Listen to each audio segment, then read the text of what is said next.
eventually people are going to say, what the hell is going on? No matter how far you go into the dark, when you flip, you go exactly the same place to the light in our galaxy. Everything.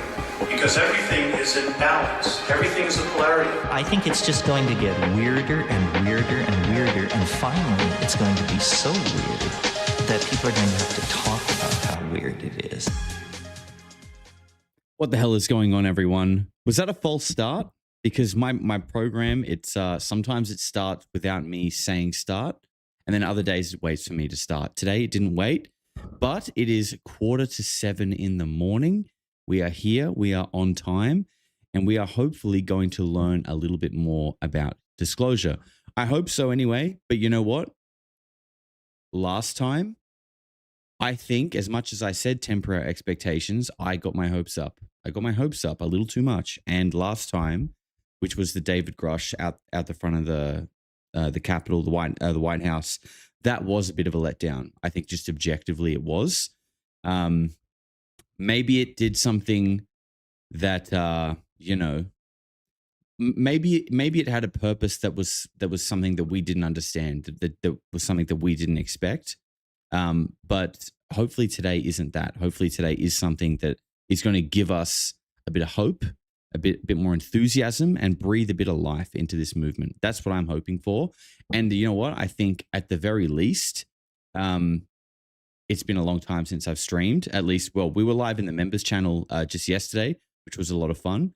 But now we're here on the main channel. And I think at the very least, it's a great excuse for all of us to get together and catch up and see what the hell is going on. John Anthony, nice to see you here, sir. He says, Josh, are the fires in Utah near you? I heard about this yesterday, actually. And I know, I don't think so. But as I was driving in, I drove in from Vegas, came into St. George, and I noticed out on the left that there was like a massive smoke cloud. But the way that it was going up, knowing that the desert was in that direction, and knowing that I was in America, I was like, maybe it's a bomb test. I thought it was a giant bomb because it just kind of had this like smoke cloud going straight up. But I've learned that there are fires going on. So I'm assuming that was probably it. And it was quite large, but it was over the hill. It was like over a mountain. So hopefully it stays that way. And I actually leave today. So like I said, it's 6:50 in the morning here. We might have to even shut that one a little bit. It's 6:50 in the morning here. And I've got to check out of this place at 12. So, and this event that we're looking at today goes for like all day, literally all day. Actually, I'll show you guys what's going on here, because some of you may not even know what's going on today. I didn't. I only found out about this yesterday. This is what I'm saying. It kind of went under the radar, but it looks really interesting. So, Disclosure Forum 2026. It's called Humanity at the Edge of Discovery. And if we go here, it's a free event open to the public. So this is obviously in Eastern Standard Time here. Building opens at 7 a.m. Doors open at 8:30 a.m. Program starts at 9 and it goes until 4:30. Okay, so this is something that's literally going all day. However, I'm hoping we get to see the best parts before I have to leave. So I'm willing to be streaming for a good couple of hours if necessary. But if we scroll down here. Okay, so I'm assuming that this is in chronological order of the events for the day. So we've got Chris Mellon opening with a keynote speech, and then it goes over to a panel on UAP transparency between Anna Paulina Luna, Eric Burleson, Andre Carson, and Suhas Subramanian, whatever, mate, that guy. Kirsten Gillibrand then doing a policy address presentation, and then we've got another panel, which looks really good, between on security and defense, national security, UAP, and emerging threats. Tim Gallaudet's in that one, Kirk McConnell, and Chris Mellon, Mark von Brennenkamp. The thing is, though, the title is interesting. Like, I'm curious, what kind of angle is this going to be? I mean, it always feels a little bit weird when we start talking about threats before we are even being told what it is. You know what I mean? Like, we haven't even got to the point of like explaining what it is. We're getting these very vague videos uploaded to the you know, .gov, war.gov, vague videos with zero context, but we're already being told about threats. But we don't even know, apparently, what these videos are. So this is what we're going to be watching today. This stream doesn't start for another 10 minutes, so we can hang out for a little bit longer. Let's jump back over here. And yeah, so this is what we're doing today. This is what we're doing today. I'm hoping sorry, I should have showed you that actually goes on quite a bit longer than that, but I feel like that's what I'm hoping we can at least catch before I have to go. But if it even finishes earlier than that, then it will be a shorter stream. But we're here for it no matter what, and I'm excited. Let's just catch up here because Dave Bryson was in the chat yesterday, getting a little bit excited watching Scotland play Brazil. No alien invasion. Shock. Can you guys believe that? You guys know how there was a predicted alien invasion, abduction, actually. There was literally people hashtagging Neymar abducted. Neymar abducted was trending on Twitter yesterday. And what do you know? It didn't happen. Crazy, right? Absolutely crazy. Dave Bryson was in the chat. He put in a 10 pound super chat at 4 o'clock in the afternoon yesterday and said, it's already 1-0. If my guys are getting dominated heavy, I'll switch to the stream. Love you, weirdos and Josh. Weird Week has been on holiday way too effing long. Make sure this one goes to Suki Treats. And then he came in again later with 2 pounds and said 2-0, but the aliens might turn up. And then another 10 pounds and said 1-0. And then I think he realized that the stream is tomorrow. And here we are. So Dave Bryson, I hope you don't have too much of a hangover, mate. Unlucky about Scotland, but probably lucky about the alien invasion. And you know what? I think maybe that psychic lady who predicted that, maybe she just watched, what's it called? The Tomorrow War? Because in the Tomorrow War, the aliens invade and they enter the human timeline during a World Cup match between Brazil and I don't know if it is Scotland, but it's a team that's playing in blue.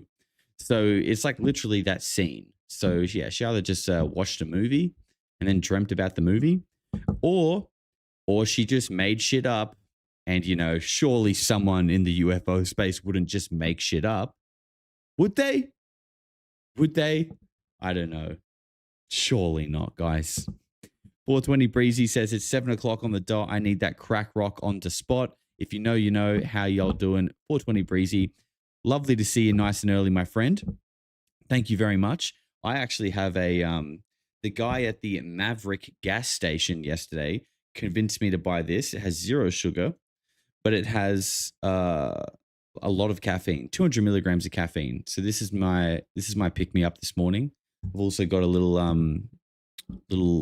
coffee thing in the fridge here that I'll grab if necessary. But we are about 5 minutes away from starting now. Rambo gifted 5 memberships. Thank you very much, brother. Appreciate you.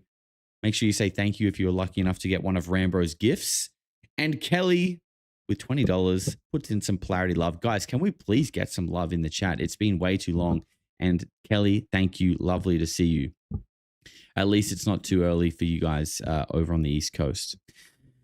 Josh, that stuff will kill you. What won't kill you these days, honestly? You know what I mean? What, like, unless you literally live in the forest and just eat berries and, like, kill your own food and do it all yourself, you're going to die some way. And even then you'll die. Okay. We're all going to die one day. May as well let me enjoy my 200 milligram caffeine bomb. Okay. We're all going to die one day. Cheers to that. It's actually delicious.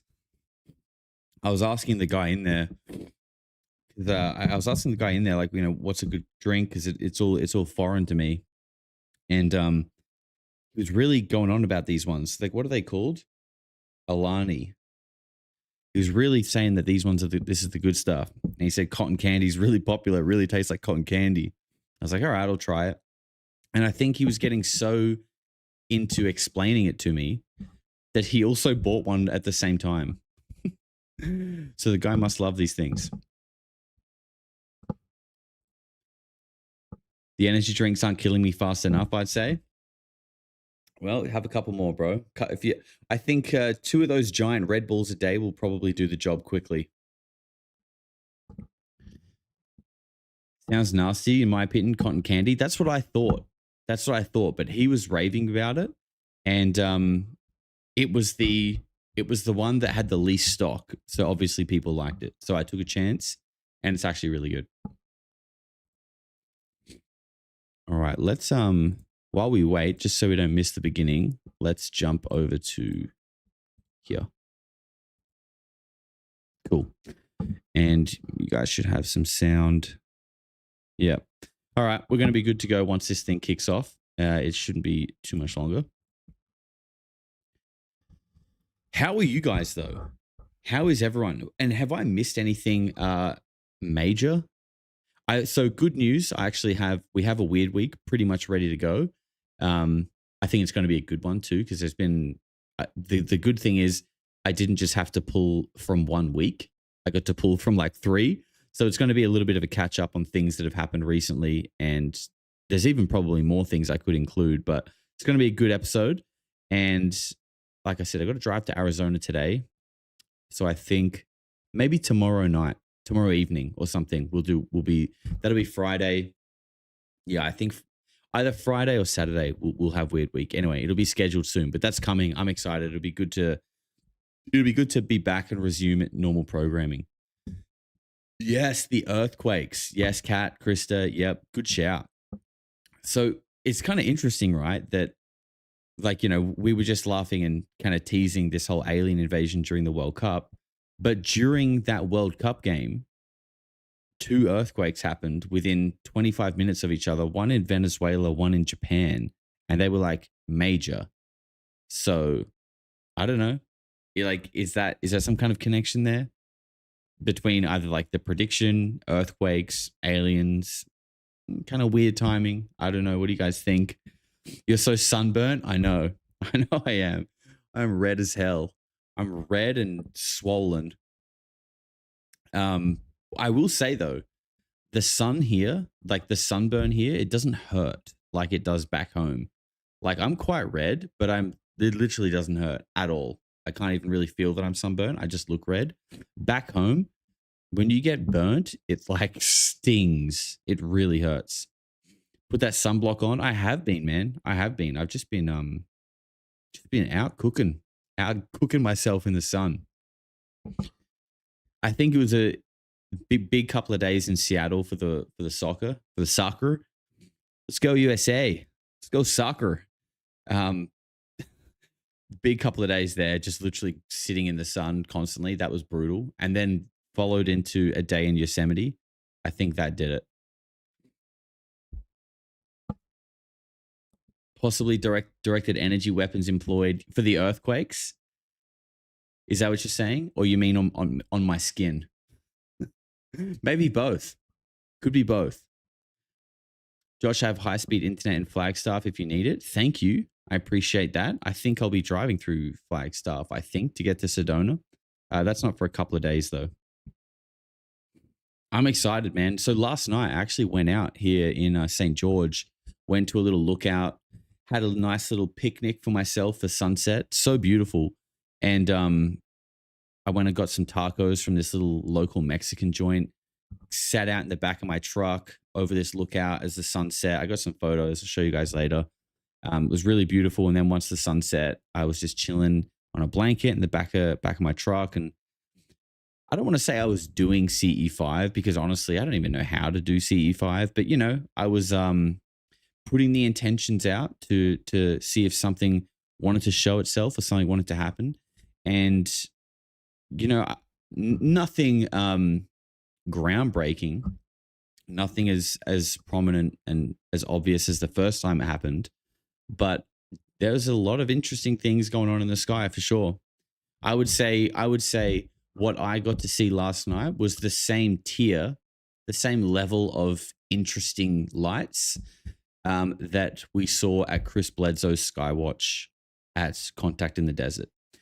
So, things that weren't showing up on my satellite tracker, but, and I will say some of them weren't moving like satellites. because they weren't changing directions in a 180 or like a, you know, stopping on a dime and change, nothing like that. But they weren't just going straight. They were kind of like, you know, they were veering. That's the best way to say it. They were kind of like veering off. So I thought that was interesting. And I would have honestly stayed out later. But one, I forgot to bring water and I was getting really thirsty. And two, I knew I had to get up early today for this. So I didn't. But now that I'm sort of getting out this way, like desert way, I'm probably going to go out most nights. So I'm heading to Page in Arizona today, which I feel like is quite, it's more rural than where I am here. So hopefully the light pollution is less as well. And if anyone has any methods or like guided audios or anything like that you think could be good for doing something like CE5, I'm totally down to try it, because I feel like if I'm in a place to do something like that, it's probably here. So send them my way, send them on Discord, email, wherever. I would love to check them out. Rambro, with 11 months, my man is 1 month away from that golden badge. He says, it feels good to be back on live stream. Love seeing you chase your dreams and making amazing memories. Big love to you and all the weirdos. Rambro, thank you very much, bro. I miss you, man. I need to catch you in Discord sometime soon. I tried to join you guys on Discord the other day when I was driving, and I don't think anyone could hear me. I was just talking to myself like a loser. Dancing Urinome with 4 months says, Josh, it's good to see you again. As always, glad you're enjoying your time in the stage. Much love to all weirdos. Thank you very much, guys. I really appreciate it. I've been seeing all your messages come in. When's the next stream? Where are you? All this kind of stuff. And, you know, the Discord has been thriving while I've been totally away and just doing my own thing. So the fact that you guys are all still here and you all care, it means a lot, because I feel like you could have all easily just fizzled out and gone away, but you haven't. So I really appreciate that. Moongirly444 with $10 says, just want to share the love. Keep up the amazing work, Josh. Glad to finally make another live. Excited to see what's to come. Big love to Suki as well. Oh, thank you very much for sharing the love to not just me, but to my little girl, Suki. I miss her a lot. And it's only going to be about 2 months until I get to see her. So thank you very much for that. Hopefully we get to make a cool little video for when I finally get to see her. I might cry. Just warning you guys. I might cry, but I think it'll be a very sweet video. Could you imagine if could you imagine if we do that and she just like looks at me and she's like, "Who the fuck is this guy? Who the fuck is this guy? I live here now. I'm chasing rabbits. Who are you?" Imagine if she starts barking at me like I'm the fucking postman. No, that's not going to happen. It's not going to happen. Kleiner Shell with 1 month says, do you notice a difference in the constellations in the Northern Hemisphere? Yes. Yeah, definitely. Definitely. But the difference being, I don't, like, there's a lot that I don't really recognize. So, yeah. And I haven't downloaded a constellation app. So I had the satellite tracker app last night just to kind of check. And but it doesn't, it shows planets and I think a couple of stars, but I've had other you know, star watching apps before that actually show you the constellation. So I need to get one of those again. But yeah, you guys have things we don't have, and we have things that you guys don't have. Some of them overlap. What satellite tracker app are you using? Let me have a look. I just got it last night because I was like, you know, it's just called Satellite Tracker.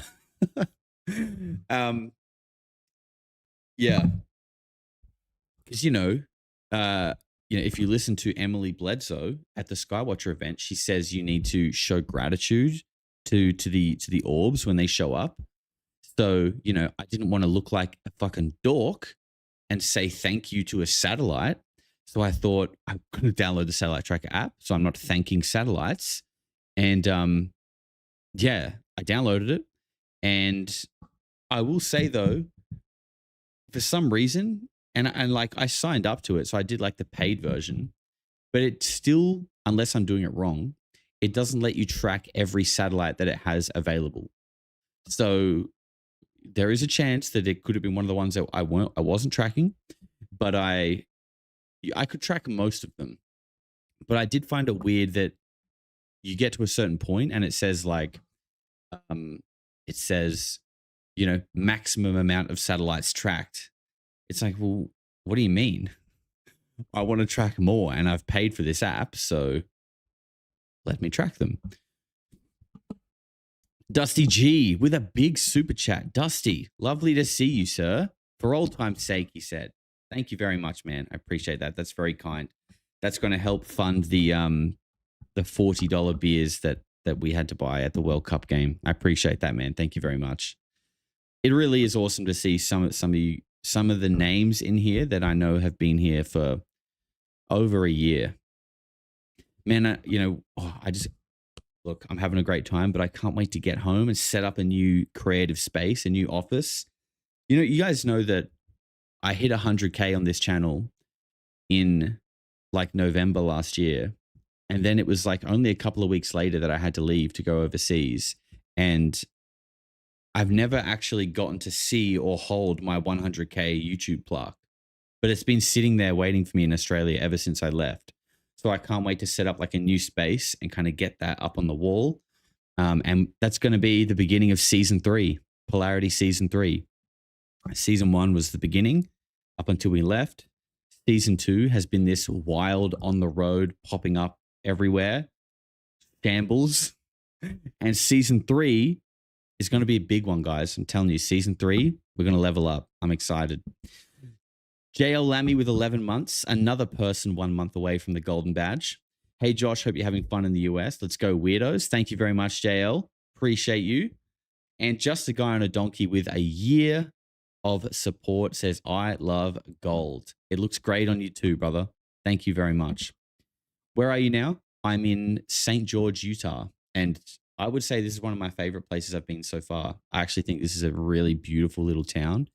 It's... I don't know if I'd say it's small, but it's like really spread out, and it's like carved in amongst these like beautiful red rocks and mountains. And I think it's a well, I don't know if this is why, but it is quite a conservative Mormon town, and it's just so clean. Everyone's so kind. It's just so nice. There's big American flags everywhere. The Airbnb that I'm staying at, I guess because we're approaching the 4th of July, everyone's got these like USA decorations up. It's just nice. And I'm staying in like a little casita, which is, I guess in Australia we'd call it like a granny flat. So it's like attached to someone's house. And it's just in like a little cul-de-sac neighborhood style street with like families, and it's just beautiful. It's really, really nice. I don't know if it's expensive to live here or not, but out of everywhere I've been, this is where I would like to stay here the most so far out of everywhere. DTP says, I want a Mormon wife. Why is that? Why is that, DTP? Tell us.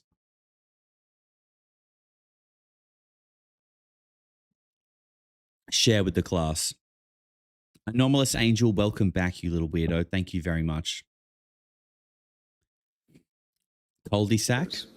Oh, and here we go. Today, experts that rarely occupy the same room, physicists, historians, economists, intelligence professionals, educators, journalists, and policymakers are gathered here in this room to discuss a subject that was, until very recently, untouchable. So we've made astonishing progress in recent years, but we believe decisive UAP data remains hidden behind a wall of classification at the Air Force, CIA, DOE, and elsewhere. The Disclosure Foundation is vigorously seeking further breakthroughs in transparency, breakthroughs that we hope can resolve vital unanswered questions, especially concerning evidence of a non-human intelligence. Is Pentagon video and radar evidence limited to extreme performance attributes, or does the government also possess recovered off-world technology? Indeed, I referred several reputable witnesses who made such claims regarding recovered materials to the government office charged with investigating UAP. I also released the text of a conversation I had with a senior U.S. official describing what he claimed to have learned about a UAP recovery program. Other whistleblowers have gone to the intelligence community's Inspector General or Congress. However, denials regarding proof of non-human intelligence continue.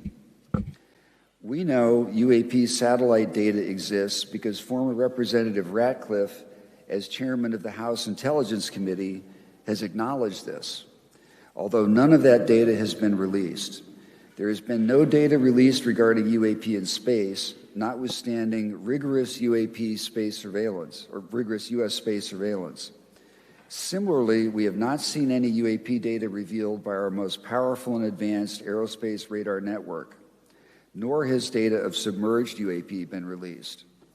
Yet despite these huge gaps in data, the volume and credibility of UAP continues to grow. Hundreds of new military sightings are occurring every year and being forwarded to the All-Domain Anomaly Resolution Office and other intelligence organizations such as the National Air and Space Intelligence Center for analysis. Yet that analysis is usually omitted from UAP files that are released. Regrettably, without more precise data involving things like distances and acceleration, it is hard to draw many firm conclusions from UAP for performance characteristics, which all too conveniently makes it impossible to demonstrate that these cases involve capabilities that surpass anything made by man. We're eager to assist government officials seeking to identify and close vital information gaps. Our sense of urgency stems from what we already know. For example, in December 2023, UAP violated the airspace above Langley Air Force Base for more than 2 weeks. The intrusions were so serious that an entire squadron of F-22s was relocated. And to this day, as far as I am aware, the Air Force still does not know the origin or capability of these craft. Since then, incursions of a similar nature struck Barksdale Air Force Base in Louisiana. This fall, extraordinary intrusions involving fiery orbs that appeared to be intelligently controlled, were detected at one of our most sensitive and important military test ranges. Senator Roger Wicker, chairman of the Senate Armed Services Committee, has said publicly, after receiving the highest level classified briefings, that the Pentagon remains, in his words, quote, mystified.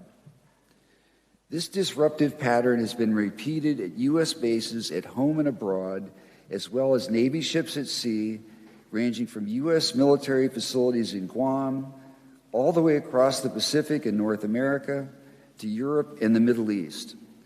The facts are undeniable. Something gravely serious is occurring in our airspace, and in many cases our government does not understand the origin, capability, or intentions of these intruders. The sooner we learn the truth, the better our chances for preparing for whatever comes next. That may be transformational, because if it turns out, as I believe the evidence increasingly suggests it will, that some of these craft are of non-human origin, the implications are not merely scientific. They ripple outward from national security into economics, into religion and philosophy, into the deepest questions of human identity. We must urgently learn the truth for a number of reasons. First, democracy requires transparency. The American people have a right to know the truth of such a fundamentally important issue. The alternative is the modern equivalent of suppressing Copernicus or Darwin. Concealing the truth undermines faith in government, and that faith is already fragile enough.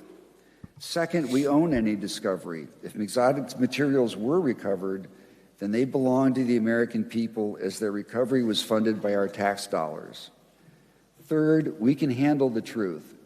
A poll recently conducted by the Disclosure Foundation shows that 89% of Republicans and a similar number of Democrats want greater transparency around UAP, a clear bipartisan call for the truth. 70% believe UAP are a real phenomenon. Our ancestors endured profound disruptions to their understanding of the world via, for example, Copernicus and Darwin. A Disclosure Foundation research paper recently published by Dr. Janice Villauer and other eminent psychologists found that while certain high-risk populations may experience ontological shock, most people will in fact handle the truth. The principal public health concern is system strain, not mass panic. Fourth, secrecy stifles silence. If we have recovered off-world technologies, our best and brightest minds should be working on them now. Breakthroughs in propulsion, energy, and material science could be within reach. Even if there are no recovered materials, confirming the existence of non-human craft would still prove transformational, far more so, for example, than the Sputnik program that shocked the nation and eventually led to our landing on the moon. Fifth, disclosure is likely inevitable. Commercial satellite imagery is becoming ubiquitous. The Galileo project at Harvard, led by Dr. Avi Loeb, who will be speaking later today, is one of several civilian organizations deploying dedicated UAP sensor networks. Organizations around the world and foreign governments from Japan to France are mounting increasingly sophisticated UAP collection campaigns. The next mass US UAP sighting over a major city like Washington may be captured on hundreds of cameras and powerful civilian radars. Better to have disclosure on our terms than to be overtaken by events. Finally, disclosure could transform international relations for the better. Ronald Reagan, speaking before the UN General Assembly in 1987, said something that has stayed with me. Quote, "In our obsession with the antagonisms of the moment, we often forget how much unites all members of humanity. Perhaps we need some outside universal threat to make us recognize this common bond. I occasionally think how quickly our differences worldwide would vanish if we were facing an alien threat from outside this world." Reagan was imagining a perceived threat. What I'm imagining is something somewhat distinct, not a threat as much as a revelation and an opportunity. If disclosure comes, and I believe it eventually will, then as former President Reagan suggested, it will force humanity to see itself differently. Not primarily as Americans and Russians, or Chinese and Christians, or Christians and Muslims, or atheists or conservatives, or other members of competing tribes, but as one people traveling together aboard a small planet sailing through an incomprehensibly vast ocean of space. With disclosure, many of the divisions that consume us today will begin to look very small. This is crucial to our long-term survival because the most dangerous challenges we face, including weapons of mass destruction, pandemics, artificial intelligence, bioterrorism, and global warming, each require new and unprecedented levels of international cooperation. Disclosure is the only thing I can think of big enough to bring about the change of perspective required of the leading nations of this world. I suspect that someday we'll look back on this period as the closing chapter of one era and the beginning of another, an era in which humanity first began to understand that it is part of a larger reality. All of us at the Disclosure Foundation believe it is wiser to prepare for the future than conceal it. So we need to continue asking the difficult questions and following the evidence wherever it leads.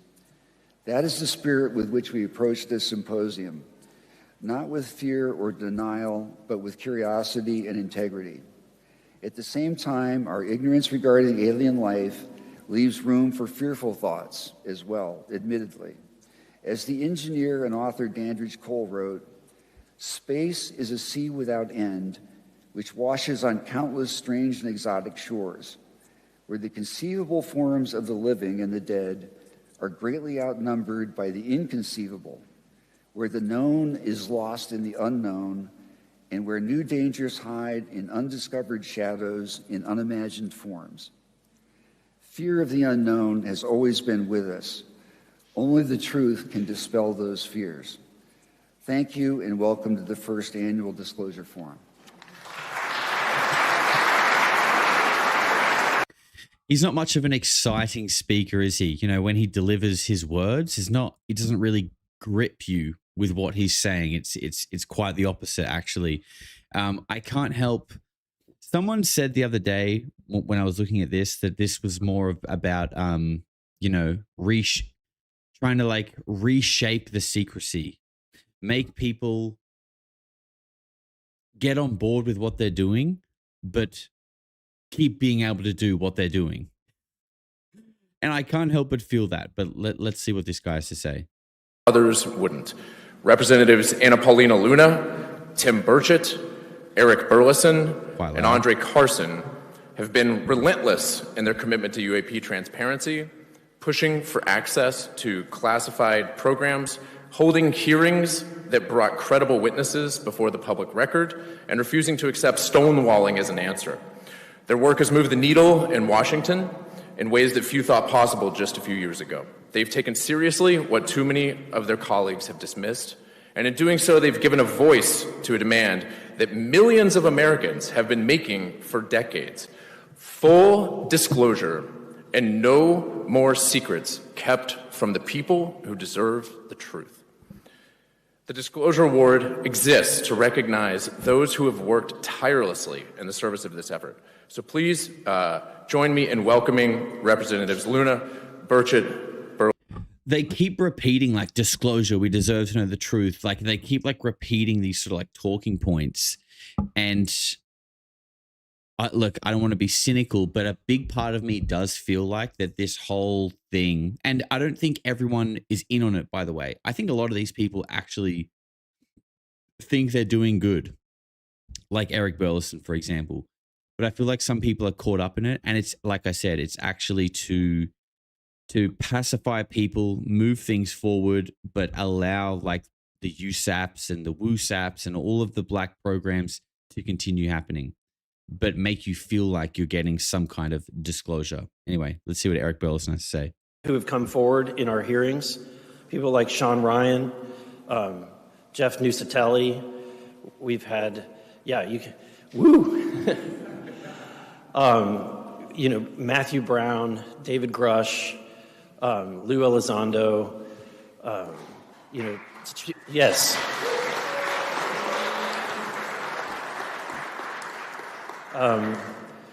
Chief Wiggins and Dylan Borland. I'm sure I'm forgetting someone, but these are the brave people that have come forward, and I'm just somebody who's just trying to do my job to honor what they've done, the brave work that these men have done, and they've made these sacrifices. Their lives. Yeah, like when Lou showed a picture of a cornfield or a chandelier. That clap was very deserved. We should give him another round of applause. And everybody else that's thinking about coming forward, the first thing that we need to do. Sorry. This is what I'm pressing on this administration. The first thing you need to do is you need to make it right to these brave people who have come forward and spoke the truth.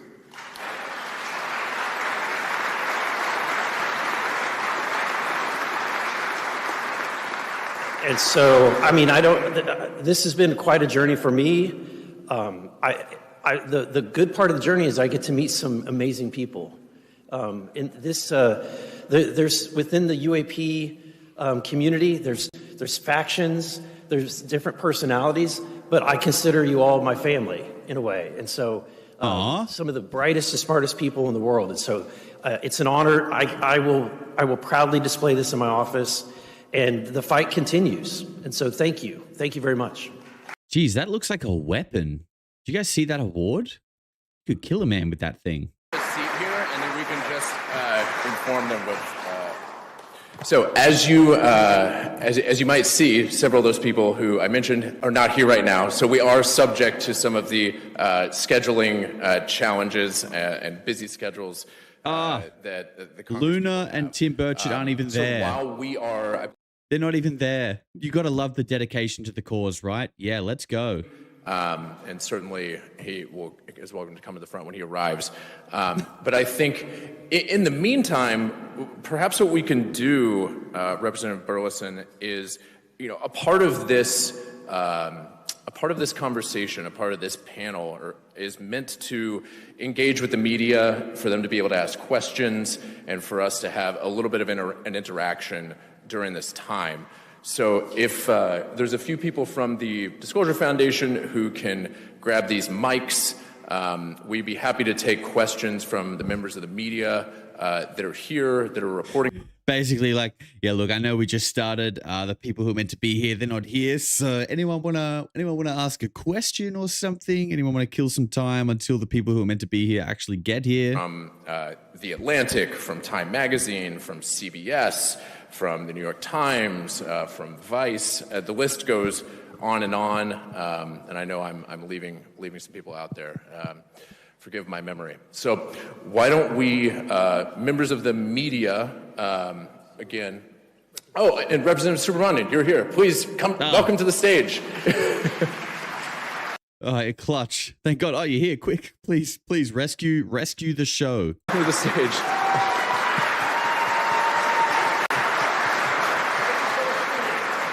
Yep, there's Luna. Luna's just strolled in as well. Fantastic. You're about 25 minutes late. That's okay. No worries. No need to apologize. I think Tim Burchett must be on his way. He must have fell off his skateboard. Is here as well. So I'm happy if you guys would like to make quick remarks. Happy to do that. This is really your time. And then if you'd like to engage with questions from the media for the rest of this time slot, that's also great. We have until about 10 a.m. here. So this is really for you guys. And these are your awards. We announced the disclosure award. So these are yours.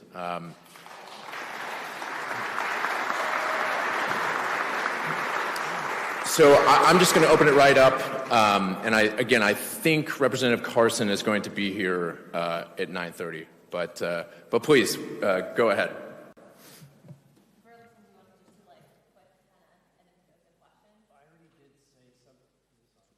I already did kind of give a little bit, but I did miss Ryan Graves and Rear Admiral Gallaudet, and if I missed somebody else, I really apologize. But thank you. My stress is that we're just. Why do these events, first of all, always seem like quite disjointed and unorganized? Like literally always there's like something. And the audio is always like a bit average. That's just like a running theme with these things. Kind of provide some context and background. When we first started these investigations, people, I'm sure as people have probably called you, they thought we were crazy. They said that, this was made up, it wasn't true. We were also told that this was, a disinformation campaign. Some people thought that we were trying to, release stuff to distract from what's really happening in Washington.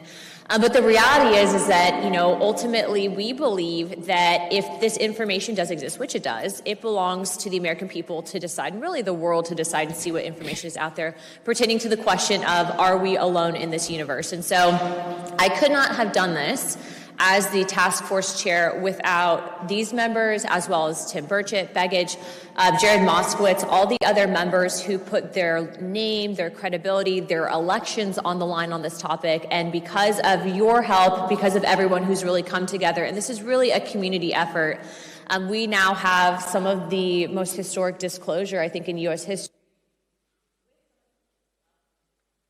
They cut her off. Fair enough, though. Why are you getting a disclosure award when disclosure hasn't happened yet? Cut her off. They've cut that one off too. See what I'm saying about these audio issues? It's comical. It's actually kind of comical. And like this help spearhead the effort, she's coming back now. The standard for members of Congress and for elected officials to come. Your turn. I think your mic's working. Yeah. Hi, I'm Congressman Suhas Subramaniam. I represent Virginia.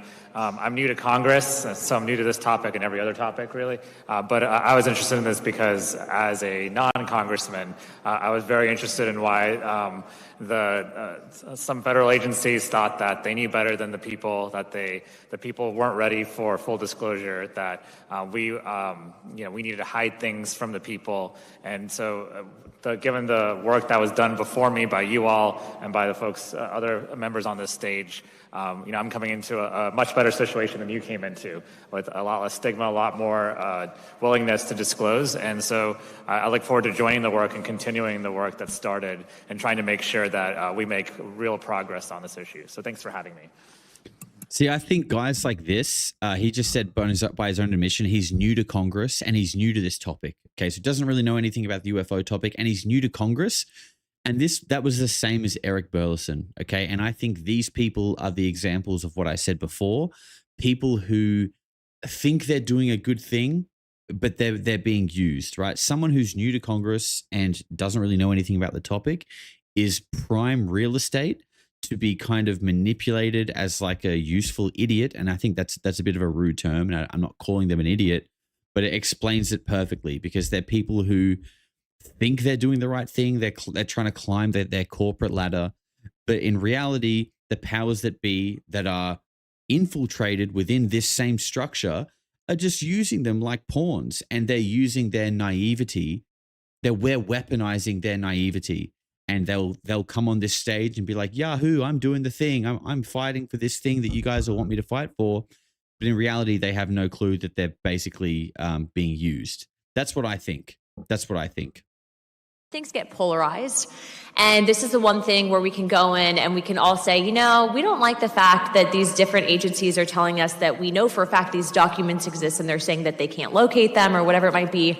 I will say, and had it not been for, I think, President Trump doing what he did, forcing these agencies to divulge the information, we would have still been stonewalled. In fact, I think Representative Burleson, when we initially sent out that letter requesting, the 20 to 40 plus documents, they've cut her off again. Oh man, you got to love it. You have to wonder, like, does this happen on purpose to like discredit the topic? You know what I mean? Like, is this intentionally sabotaged to make the small Anybody amount else of would people like to who are respond to that? interested No, I can move on if not. lose interest because it just feels like a bit of a joke when this happens?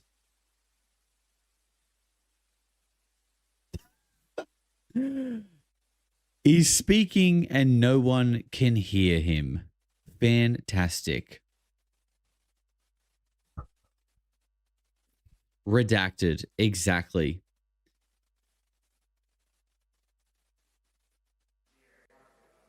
It's a bipartisan. Oh, they nearly got him back for a second. As I was coming here right before I clicked on the button, Absolutely. I was thinking exactly what you're saying. Hypothesis confirmed. That I think a lot of here, people are, man. I think a lot of people feel the same way. Representative Carson can still hopefully attend, but I know things change, and that's DC, right?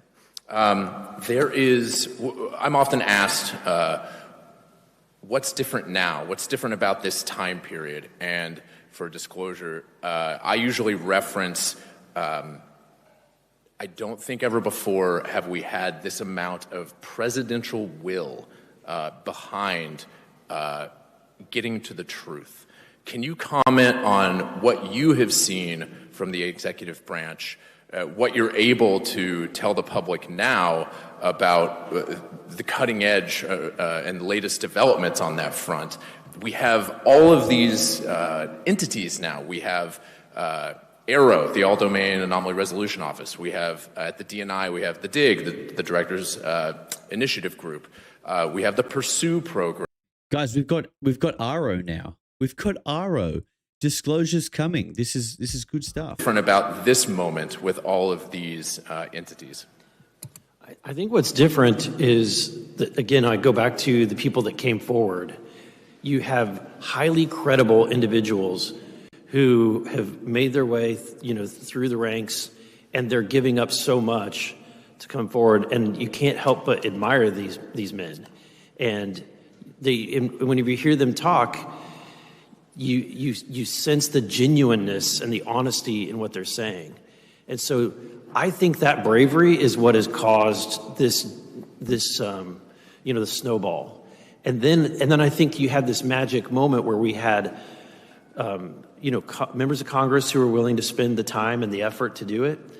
And then you had, on top of that, a president who has an attitude that is very much an outsider attitude. I mean, he came in with a distrust of government. I think the fact that they went after him for so much means he has no interest in making, the deep state happy at all. And Just so, Israel. And so I think that combination is one that is this perfect moment, if you will, for disclosure. And we have seen so much success recently. When President Trump came in, I think that he quickly moved on the JFK files, on disclosure of the MK Ultra, and then et cetera. I dare you to say Epstein. Asking, Anna and I and Tim kept, anytime we would have that little moment with the president, or his people, kept prodding and asking, when are you going to do the same thing for the UAP files? And I think that it wasn't until we had that series of hearings, and then just everything that kind of fell into place when Barack Obama made his statement. I think that all kind of created this momentum that we're all being able to experience. And now what we're seeing is an administration who is, they are absolutely hell-bent to get the information out. And cut him off. That was obviously kind of the low-hanging fruit and the easy things to release at the beginning. I think as we get into this more and more, it's going to be more difficult, because you're now to get to the answers. We were talking about this last night, that as administrations have come in and left, they don't always transfer that knowledge to the next political people, appointees. And so as a result, I think we have a lot of lost information in the same way that we forgot how to go to the moon, or for a period of decades, we forgot how to build nuclear reactors. I think the same thing happened with this topic. Bro, you don't actually believe that, do you, Eric? Surely you don't actually believe that. And if you do, I'm going to leave. It feels like the administration is rediscovering and digging into archives and documents and everything they possibly can to get at the truth. And so we're at that stage. It's now going to be a little bit more, it's going to be quite a bit more difficult, and it's only going to get more difficult. But I think we have an administration that is hell-bent to make it happen. Yeah, if I can just add on to that too. I want to give a quick thank you to Christopher Mellon over here for everything.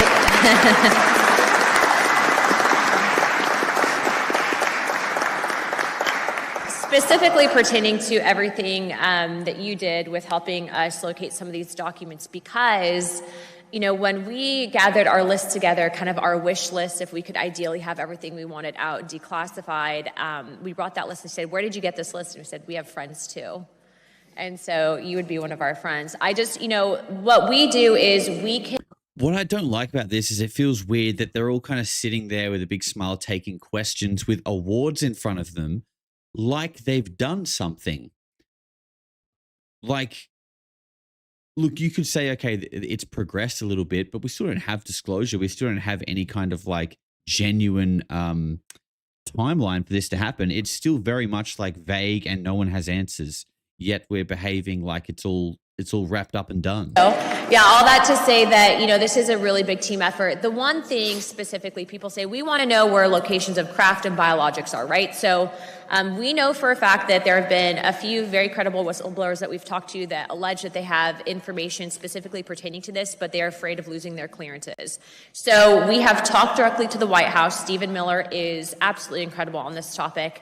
And we are providing them with a list of people that will be given immunity in that they will not have to face retribution in the future for violation of their security clearance, or in some cases, maybe the Espionage Act, whatever it might be. And that will be them going to the White House, divulging what information they have. And we're following up on it. I'm not saying that I have personally seen stuff. I haven't. But what I am saying is that we are taking the information that we have received, we are handing it off, we are going to get them immunity and protection so that they can divulge that information, and let's see where it leads. Thank you so much. And I want to point out the modesty of this man. So Representative Carson, please join us on the stage. We have a seat for you right here. This man has been a leader in this topic, and the level of leadership and modesty, he was sitting in the back, like patiently waiting. Eric Burleson earlier was saying as well that, like Dylan Borland and all the whistleblowers, like, when you listen to them, it's, they're compelling. It's hard not to believe them. And I totally feel that way too. Like, I think we all do when we listen to these whistleblowers. They do seem really honest and that they're telling the truth. But then, like, by Dylan's own admission, is he questions, like, was he MK Ultra? Was there some kind of like mind manipulation happening? And I don't know if that is the case or not, but I think that's something worth remembering, because I believe that when it comes to psyops and conditioning people and trying to push a lie out to the public, it's never going to work if you have a giant handful of people trying to lie to the public. And what actually works way better is if you can rather than trying to sort of lie to millions and millions of people, if you can just convince a small handful of people, i.e. the whistleblowers and these people in Congress, if you can convince them and make them believe it, and then they face the public and tell their story with genuine belief, it's going to be far more compelling. So you don't have to lie to the public. You just have to lie to a small handful of people who are going to speak to the public. And then when they believe it, they tell the story with so much conviction that everyone else is like, man, this guy seems like he's telling the truth, because they think that they are. To come forward, that it's a safe place to come into.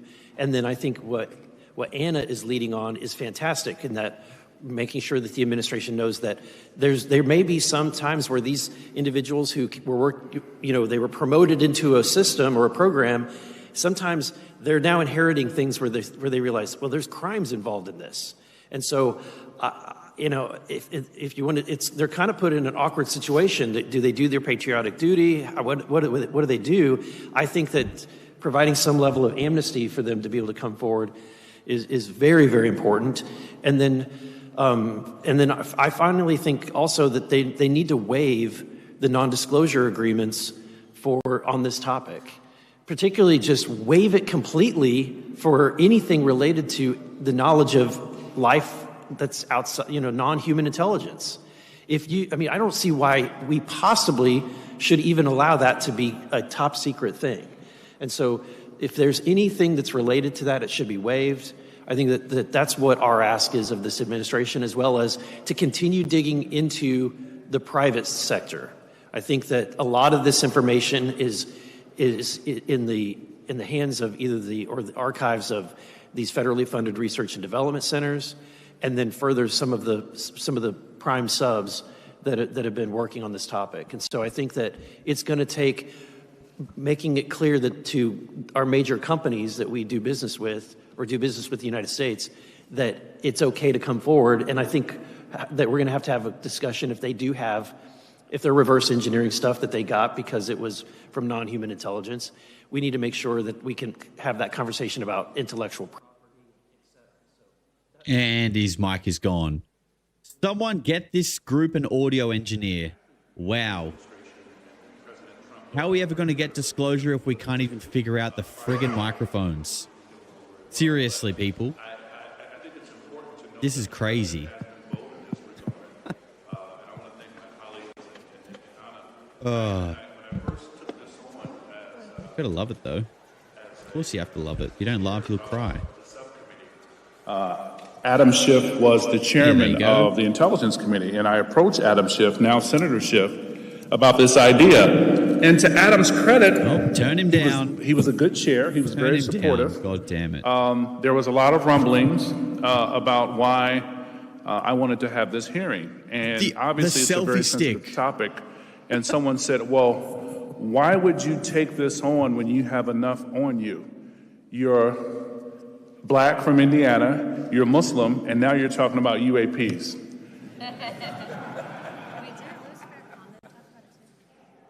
Yeah, that's true. That is true. That is true. That is true. That is true. That is true. And so my interest began as a child. Baldy. Time Life, I'm dating myself, they had a series back in 1 sec. on mysteries of the unknown. And at the time I was 16, and I ordered the first book, which was free.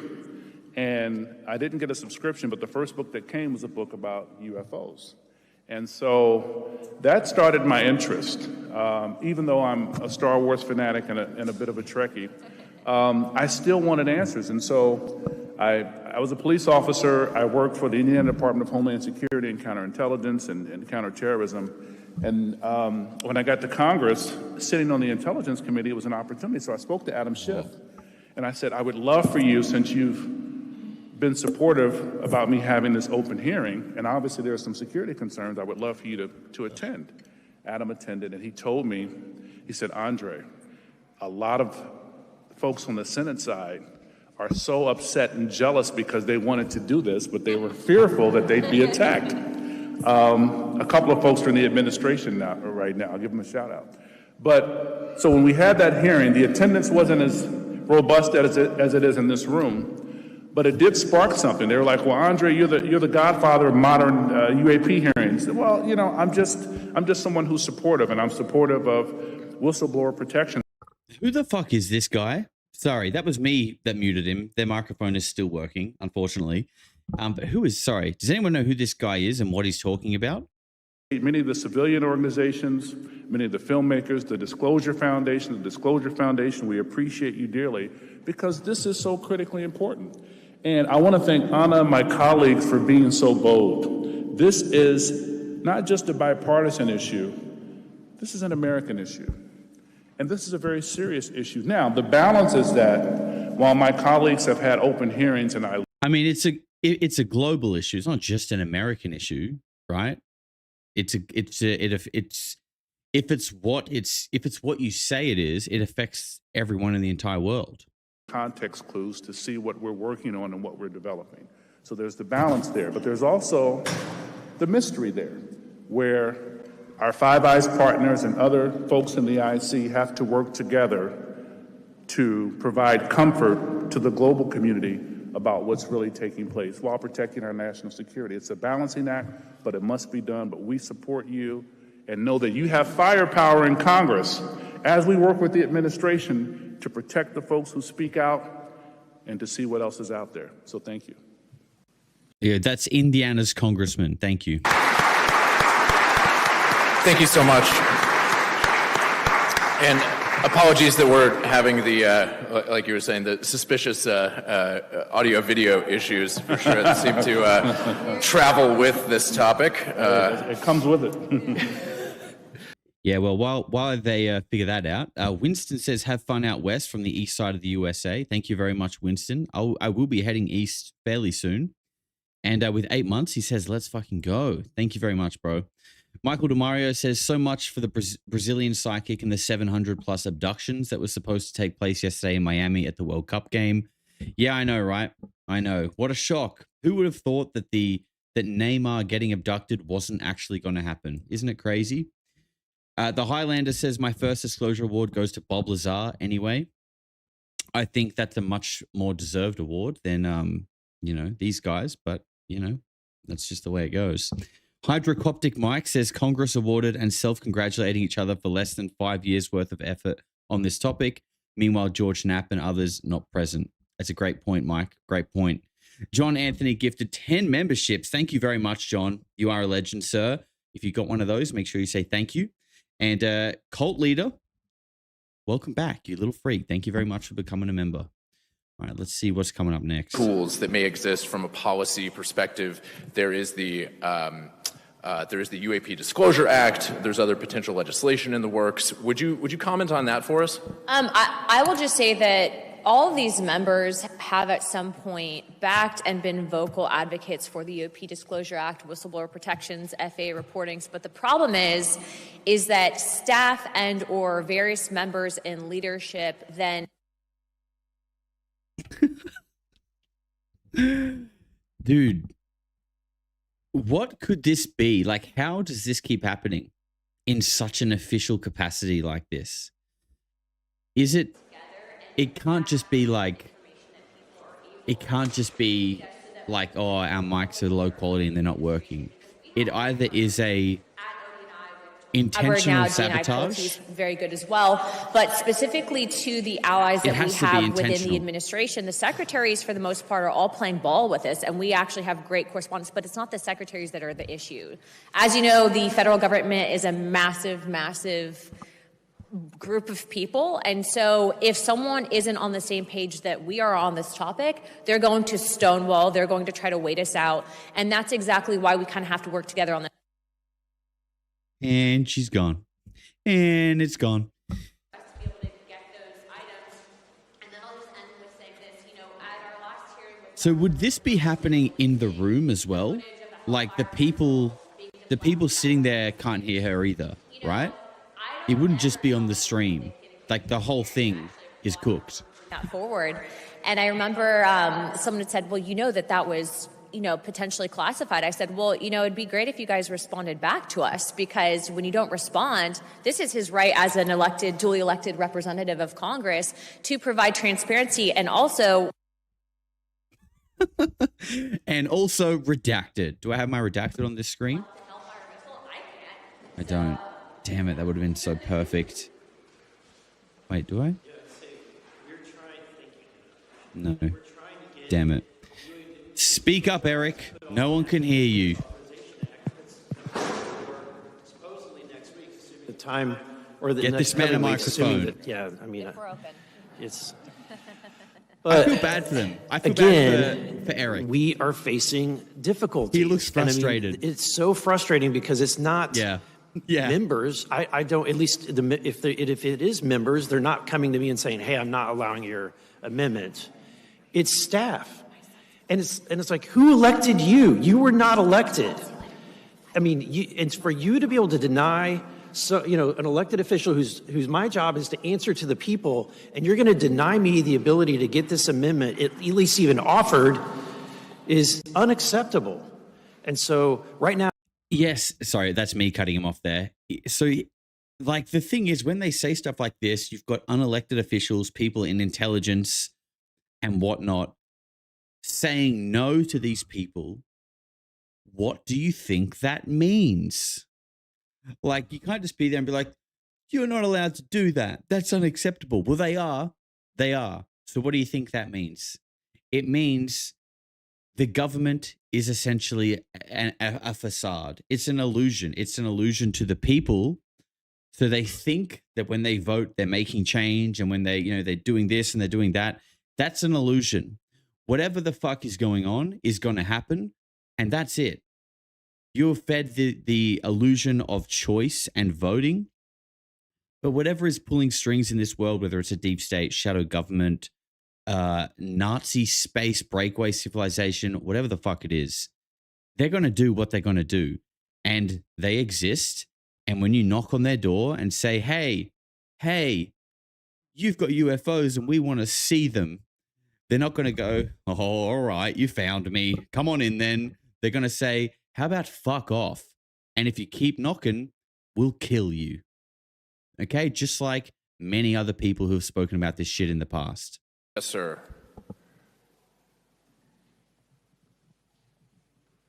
Who is this guy? Thank you very much. Gentlemen, great to see you. Okay, so, questions. Matt Ford from the Good Trouble Show. 2 years ago, the former police chief of Ord, Nebraska, handed me over 60 pages of 911 calls from 2019 and 2020 documenting hundreds of craft, some as large as an SUV, surrounding towns, hovering over public schools and shining spotlights into ranchers' homes. Multiple law enforcement officers described close encounters with these craft as close as 50 feet that were completely silent, one of them exhibiting instantaneous it is Matt Ford. acceleration. The FBI, it is Matt Ford. FAA, DHS, and he's probably so upset that Luna isn't there to ask her a question. Disappeared when the swarms did. This past February, the government shut down all El Paso airspace and blamed cartel drones. But a source with direct knowledge of the incident told me this was a cover story and characterized the incursion into U.S. airspace as extremely alarming. This one particular incident. From Nebraska to El Paso, the official story keeps changing and then disappearing. Congressionally, what can be done to sort of end this cycle of obfuscation from the DOD, IC, and the National Security Council? Well, again, This man a microphone.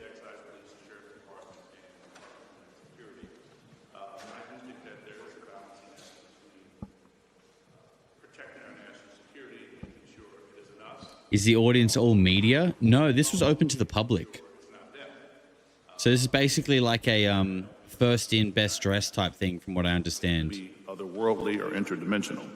And I think in a very real sense, having more access to these files with the appropriate members of Congress who, Jesus, man, unlike these very brilliant folks who won't leverage it for their own gain and in effect trivialize and minimize the hard work and passion that has been put in throughout the decades by the good folks in this room. And I think that's public. Yeah. You guys can see this still. We look over here. So this is the website. This event is free and open to the public. Seating is on a first come, first served basis. Registration does not guarantee entry. And there you go. Program 9 a.m. to 4:30 p.m. So we've got about 8 hours worth of mics cutting in and out. Fantastic. I wonder if they'll get it sorted by the end of the day.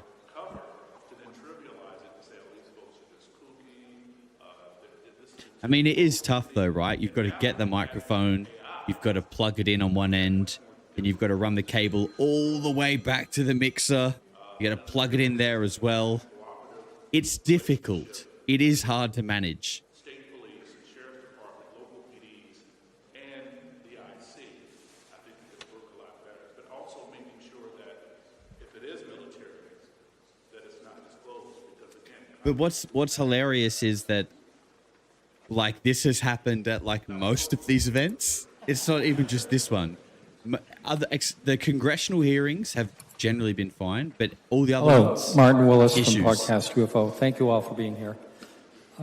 Question that I have is when these files have been released, they keep coming out, and the people that have been around the UFO community for a long time all saying the same thing. Where's the good stuff? You know, there's got to be more than this. And a lot of this is military. I saw the, other releases, this latest one. But a lot of people also have fear of, I heard you, Representative Burleson, mention private entities. You know, there's been talk about things going like crash retrieval. And I know the Schumer rounds had the eminent domain aspect of it. You know, these things go into these private companies, and then they're gone. There's no oversight. There's no way to see what's really happening. And so I just wondered if you could address those questions. Thank you for your time.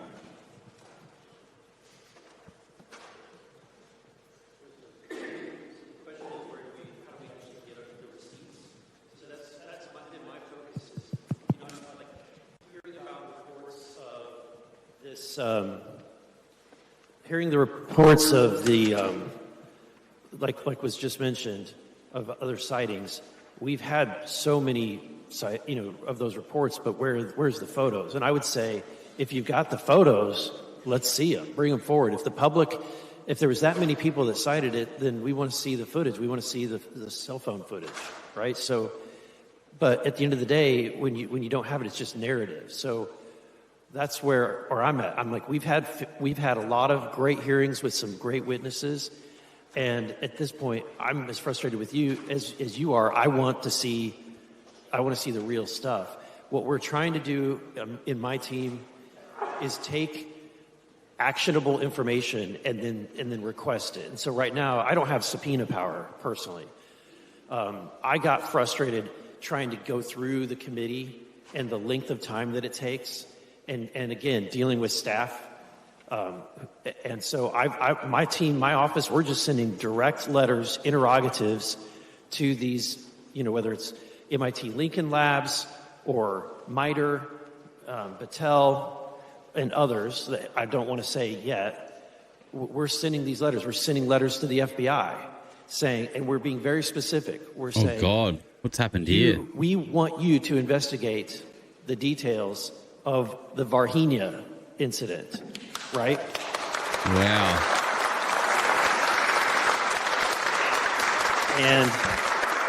And then we're saying, for example, the MIT Lincoln Labs. We are aware that there's a reel-to-reel audio that's from this date with this name, and we demand that you retain that file and that you provide it to Congress. And so when you get that specific, I think that's I'm going to give them the benefit of the doubt. I think a lot of these institutions don't even know what they have.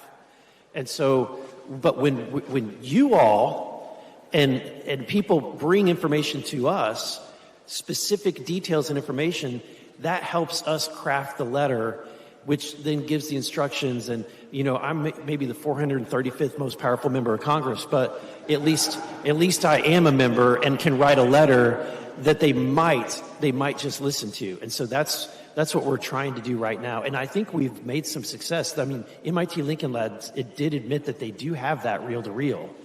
And that led us to be able to find out that there's more to that MITRE is involved with. So now our letter to MITRE contains more detailed information. So we're pulling the thread. We're seeing a softening of the soil, if you will, and we're just going to keep doing that in order to get the truth. My problem with that is it's like we're talking about people who are doing and acting illegally, right? By hiding this stuff, not answering to Congress when they're called upon or when they're asked to deliver something.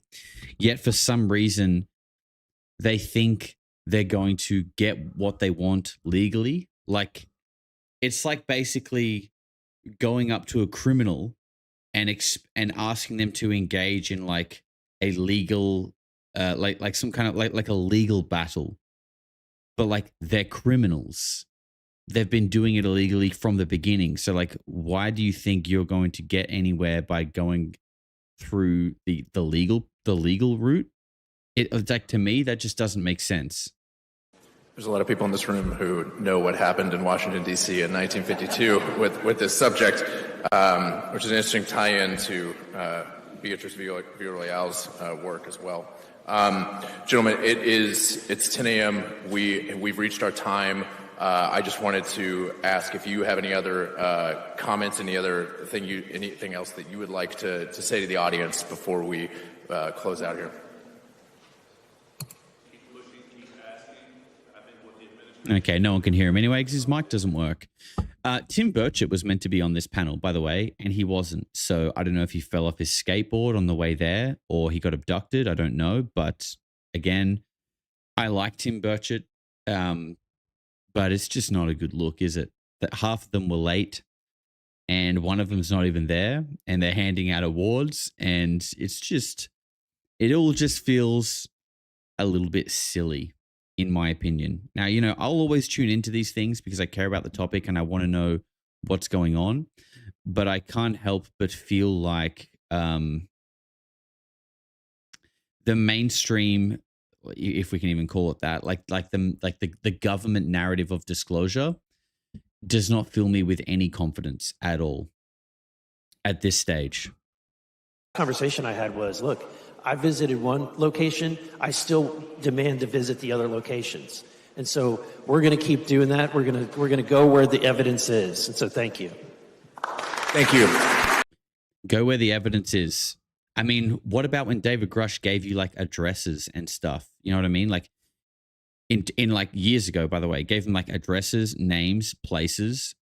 If he did that, why wouldn't you just like summon, you know, like a special ops team and go kick the door in rather than kick it down the road for 4 years and give whoever it is hiding this so much time to move things around, change companies, you know, set up new companies, completely mess it all up. It's like you're doing all this publicly, like we're coming, we're going to get answers. I'm sure they're all watching. I'm sure they're all like, okay, look, we probably need to restructure what we're doing here because it's illegal. And now people know it's not going to work. It's like if you're trying to catch a criminal and they're hiding in place A and you go on national television and go, we know the criminals are in place A. We're going to get answers. But you don't actually go to place A for like 4 years. And then you finally go to place A and you're like, damn, it seems like they've moved it to place B. Like that's basically, it seems like what's happening here. Lou Spence.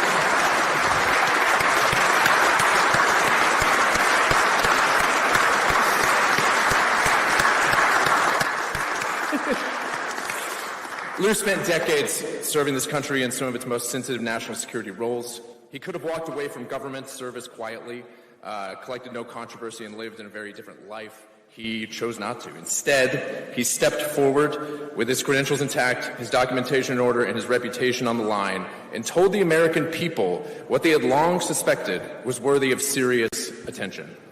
That decision cost him. It brought scrutiny, skepticism, and years of being dismissed by institutions he had served faithfully. He accepted that cost and kept going. That is what courage looks like when it matters most. A person willing to stand behind what they know to be true, regardless of what it takes. Please join me in welcoming our next recipient of the Disclosure Award, Lou Elizondo. Shit. I mean, does he get one award for the chandelier and a second one for the cornfield? I think we should give him two. We should give him two. What a fantastic effort he's done. He's so short, you can't even see him. There he is. He's popped up now.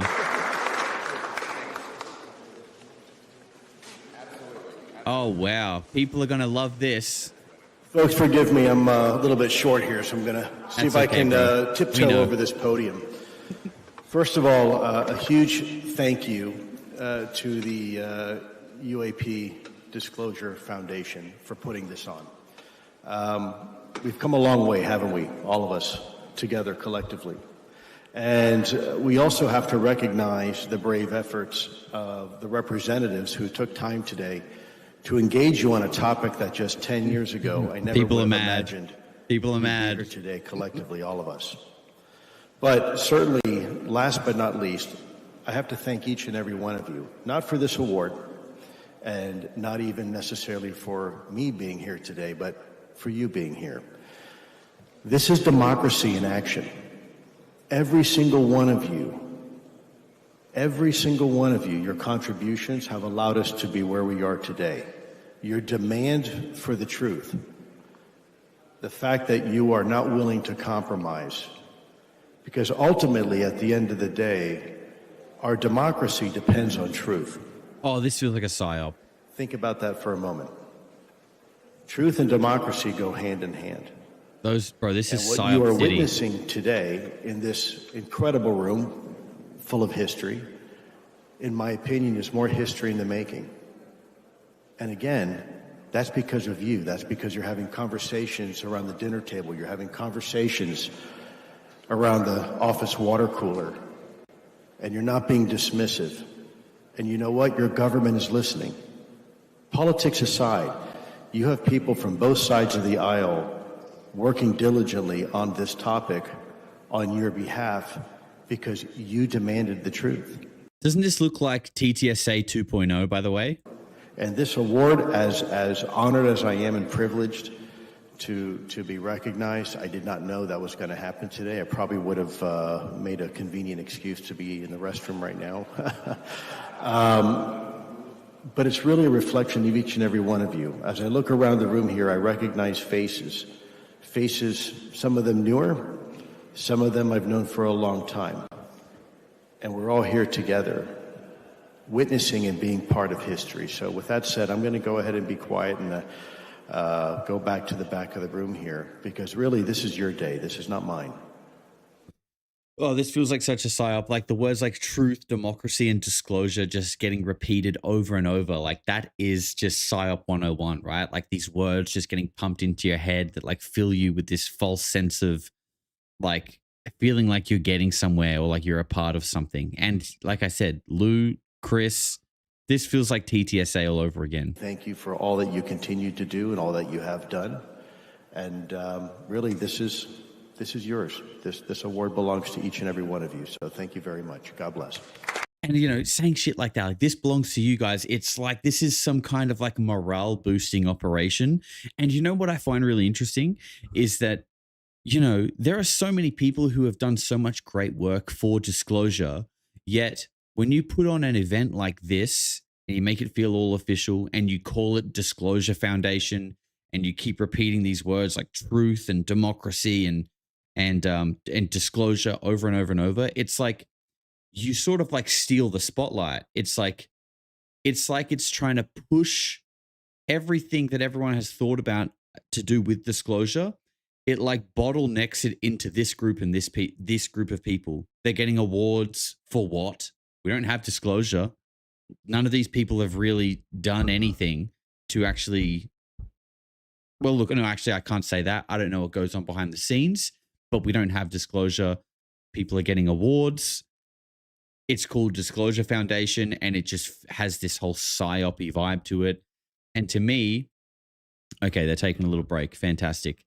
To me, it's like it's trying to steal control of the conversation, and that everything anyone has done for disclosure, it's now like bottlenecking into this group of people as being the faces and leaders of the conversation, and like the dictators of the narrative, essentially. Absolutely wild. And you know, some people will say like, then like, why are you watching, or like, why are we watching this? And you know, I definitely don't turn the stream on to get frustrated, but I also think it's important to have voices, at least, I don't want to say calling it out, because I could be wrong. I could just be like cynical and paranoid, maybe. But I think it's important, if I'm not, and I don't mind being wrong, but if I'm not wrong, then I think it's also important to have voices like critiquing it and highlighting the things that just don't really make sense or that don't feel genuine. Jess Kelly says, don't normally do this. Please send healing intentions to my sister, Heather Strong. Thank you, lovely weirdos. Thank you, Kelly. Can we please get some love in the chat for Kelly and her sister, Heather? Thank you very much, guys. Go get Dave now. Josh, what's up, man? Happy to see you've been enjoying your trip. Love that you're in the US for this video. Reach out when you're in New York City.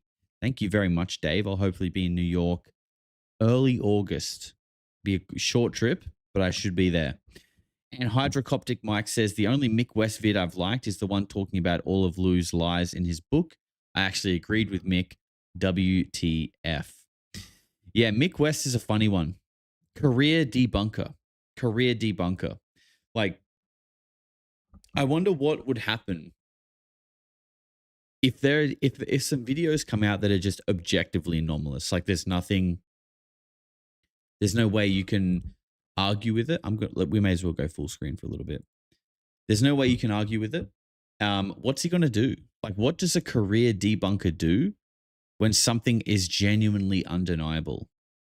I'm interested to see what happens when/if that day comes. Well, I'm sure it will one day. Do you retire? Do you just start making shit up? I don't know, because I do feel like he is a career debunker. He will debunk anything.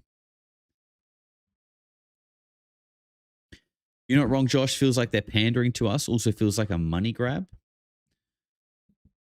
I mean, I don't know about a money grab, because I'm not sure how money is being made in something like this. I mean, maybe. I mean, I'm sure money's floating around somewhere. For me, it feels more like trying to steal. Maybe steal isn't the right word, but it's trying to take control of the conversation. And with people like Chris Mellon there, Lou Elizondo again, it feels like, it feels like this weird reskin of what To the Stars Academy was, or what it tried to be. Larissa Kellstrom, thank you very much for gifting 5 memberships. You gem. Make sure you say thank you if you were lucky enough to receive one of those. They're forming task forces, and that's where they each make 6 figures. True. That is true. It actually is a reskin. Yeah, it does feel like it. I mean, it's got a lot of the same people, and they have the same talking points. I think that's the big thing. The same people with the same talking points about like anomalous threats, and you know, bringing forward, bringing the conversation forward to, you know, allow people to know what's actually going on, when the reality is it seems like the people in these places already know exactly what's going on. So when you've been in it long enough to know that, or to sort of see that, you can't help but just feel a little sus on anything they're saying. Like when you're pretending like you don't know what's going on, but the evidence points to the fact that you sort of know exactly what's going on. So, you're starting on a dishonest foot already.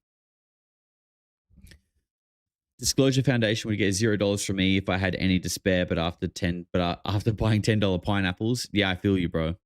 I feel you on that. And I'm pretty sure it's I think that was the Soul Foundation. The Soul Foundation were charging like thousands of dollars for like monthly memberships and annual memberships. You guys remember that? And it's interesting, right? You've got the Disclosure Foundation, you've got the Soul Project, you've got these like really upper class, high level groups forming around the idea of disclosure. But this is what always trips me out, is that like you see it with like journalists as well, and like people in this space. You've got all of these groups or people who speak about like disclosure and wanting to get the truth, yet at the same time, they seem like they're competing with each other.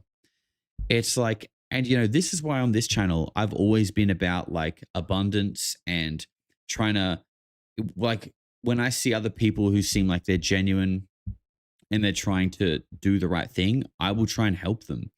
Right. That's why, like with like Jason Samosa, for example, like I got him on the channel when his channel was really small because I watched his content and I was like, this guy seems like a real dude who's in it for the right reasons. Like, hell yeah, like that's awesome. And I think everyone should be like that, right? If you see someone that's trying to do the same thing as you, you should help them. You should team up. You should, more the merrier. But that doesn't seem to be the case with these people. Like they're all talking about disclosure and wanting this to come out, yet at the same time, they seem like they're in competition with each other. So it's like, why is that? Are you trying to get something out of this that you don't want other people to have? Do you want to be the guy that does disclosure? Whatever it is, it's like it's something that doesn't feel genuine. And I think a lot of prominent names and groups in this space fall under that category, unfortunately. Jason doesn't know shit. I would disagree with that, but you're entitled to that opinion. I think he's quite knowledgeable on his specific angle and niche. I think he's got a very unique angle on the topic, and I think that's why people like listening to him, including myself. Buy pineapples with the top and plant. It makes mini greenhouse if it gets cold. I love Jason Mimosa. He was great in Aquaman. I agree. Some people love him for his YouTube content. I actually prefer his role in Aquaman. Yeah, I think that was his best role. Trump's ego will need him to be the disclosure president. I think a lot of people were banking on that, or they are banking on that. It could be. And this is the thing though, right? Is that he may go down as being the disclosure president because, I mean, like based on what we just watched, the conversation is happening. It is unfolding. And it does seem like it's going to come to some kind of like conclusion, right?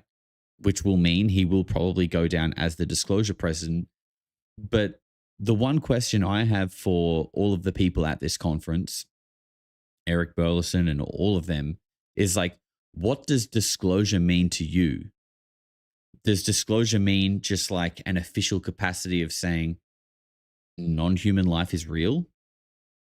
Or does it mean 0 point energy? Does it mean the removal of like illegal USAPs and WUSAPs? Does it mean reverse engineered technology coming into like open source and public access to benefit humanity? Like, I think the word disclosure is so vague that I don't think it means what we want it to mean to them.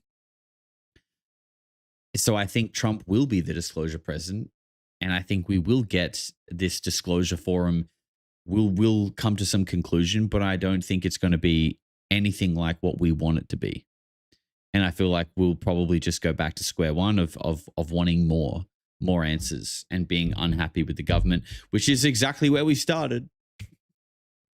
And that's why I call it the disclosure carousel, because I think it will always spin. And, I think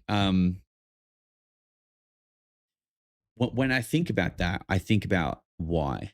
Like, why is there a disclosure carousel that seems to just run endlessly until people get frustrated and exhausted, and then they just go, fuck this topic, I'm out. I'm not into it anymore, because it just seems like it's going nowhere. And then I couple that with, like, you know, different things you hear about people crying when they find out the truth, and that the truth is so dark and blah, blah, blah, blah, blah. And then, you know, like things like cattle mutilations, satanic ritual abuse. You know, I wonder, like, is there some weird connection between all of this, and that, you know, if people knew the actual truth, it would actually fuck the whole world up, because it's so cooked. And the reason why we live in a false reality, or a controlled reality, like Matthew Brown has said, and like many other people have kind of highlighted, is because if you start to break outside of this false reality, like this kind of controlled version of the world, you start to understand these darker truths. And if everyone realized that, there would be no structure, there would be no society, because everyone would be like, holy fuck, reality is nothing like we've been told. So it's better to kind of keep people in this controlled little pen, so we can actually have an economy and we can actually do things, rather than just live in like a Mad Max type world. That's just my theory. I don't know if it's true. I have many theories, but it's one that I do think about a lot, that as frustrating as it is, it could be for good reason at the same time. Because I think, like, it's easy to say we want the truth and we deserve the truth. And you know, I kind of think we do. I do think that we do deserve the truth, obviously. However, what if the truth meant that we are literally going to live in like a Mad Max world, where it's just like, you know, it's like just guerrilla warfare. There's no rule, there's no order. It's just like warlords competing for resources, and just violence and tribal warfare. Like that could be what the world descends into. And it's super easy now to be sitting here sipping my Starbucks Frappuccino that has about 700 grams of sugar. And while I'm talking to you guys in this comfortable little casita, and say, yeah, let's fucking do that. But if you were actually doing that, and that was your world, and that's your reality that you live in, you might be like, you know what? I think I actually miss my little casita and watching the Goy Super Bowl and Love Island and my sugar-loaded Frappuccino a little bit. I kind of miss that. Life was a little bit easier when it was like that. You know? I don't know if people think about that enough. I will say, like, you know, I'm not saying yes or no for me, but one thing I will say is, and I'm sure you guys will know this, the grass is always greener. The grass is always greener. And that could be important to remember.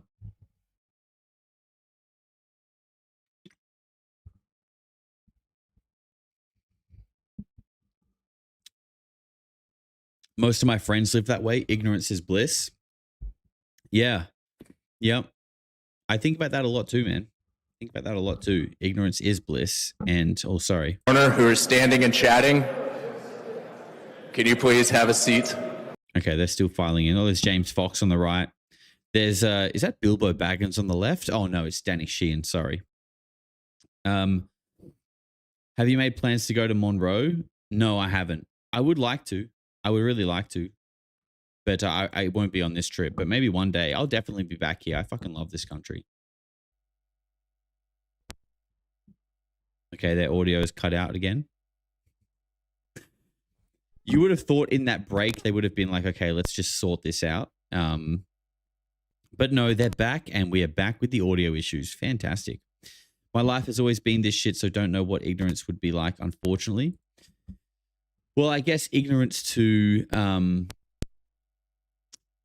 what I'm referring to, Kat, is like ignorance to the darker side of reality.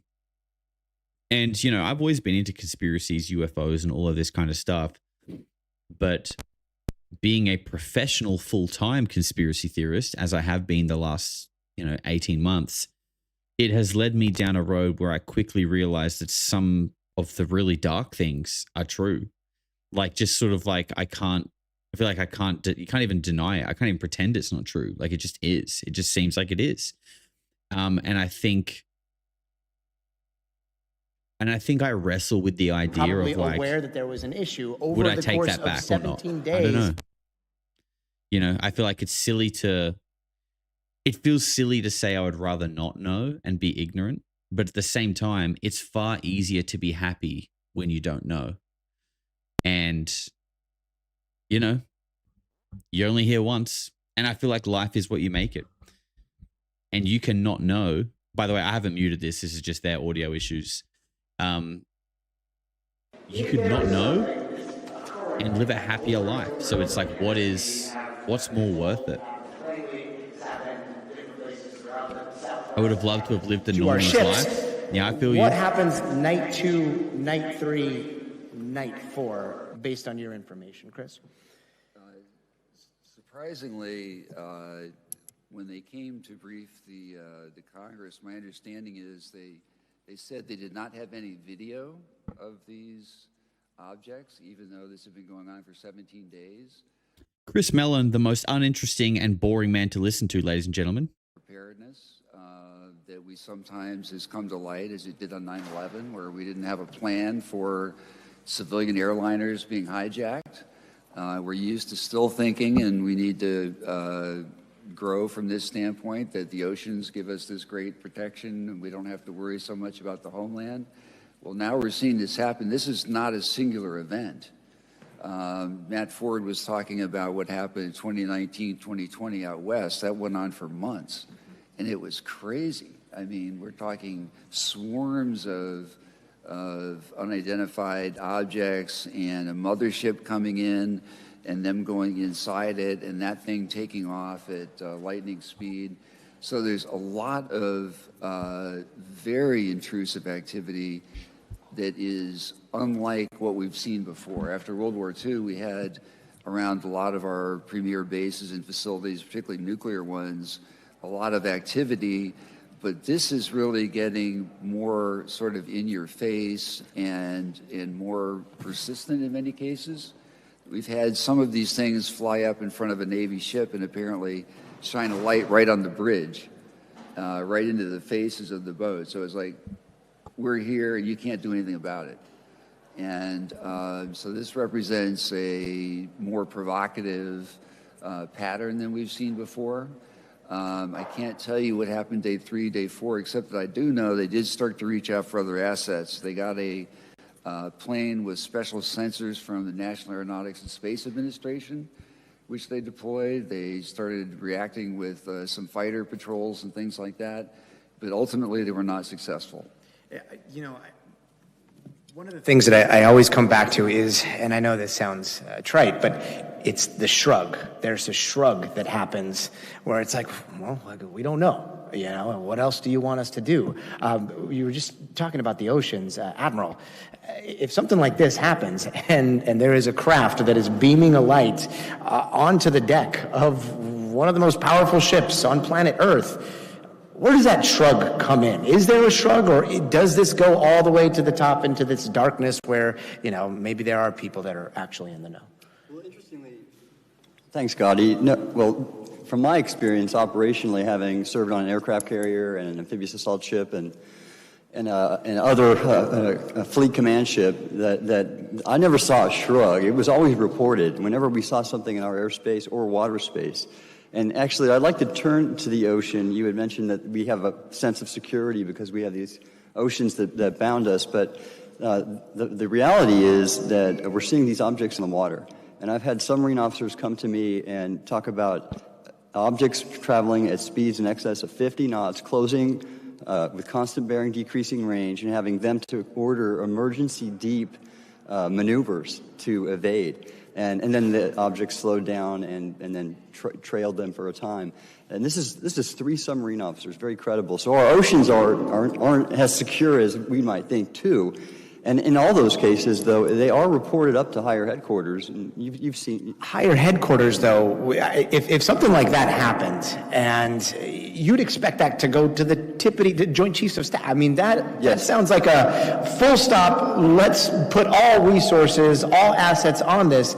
And to our knowledge, that doesn't happen for some reason. Well, no, this does happen. In fact, I have a friend who stood watch in the National Military Command Center in the Pentagon, which is the watch floor for the Joint Chiefs of Staff, the Secretary of Defense, and the President. And they take reports from all the combatant commanders. And in fact, when there was that Alaska UAP following the Chinese balloon, that was reported up to my buddy who was on watch. Now, all those comms are classified.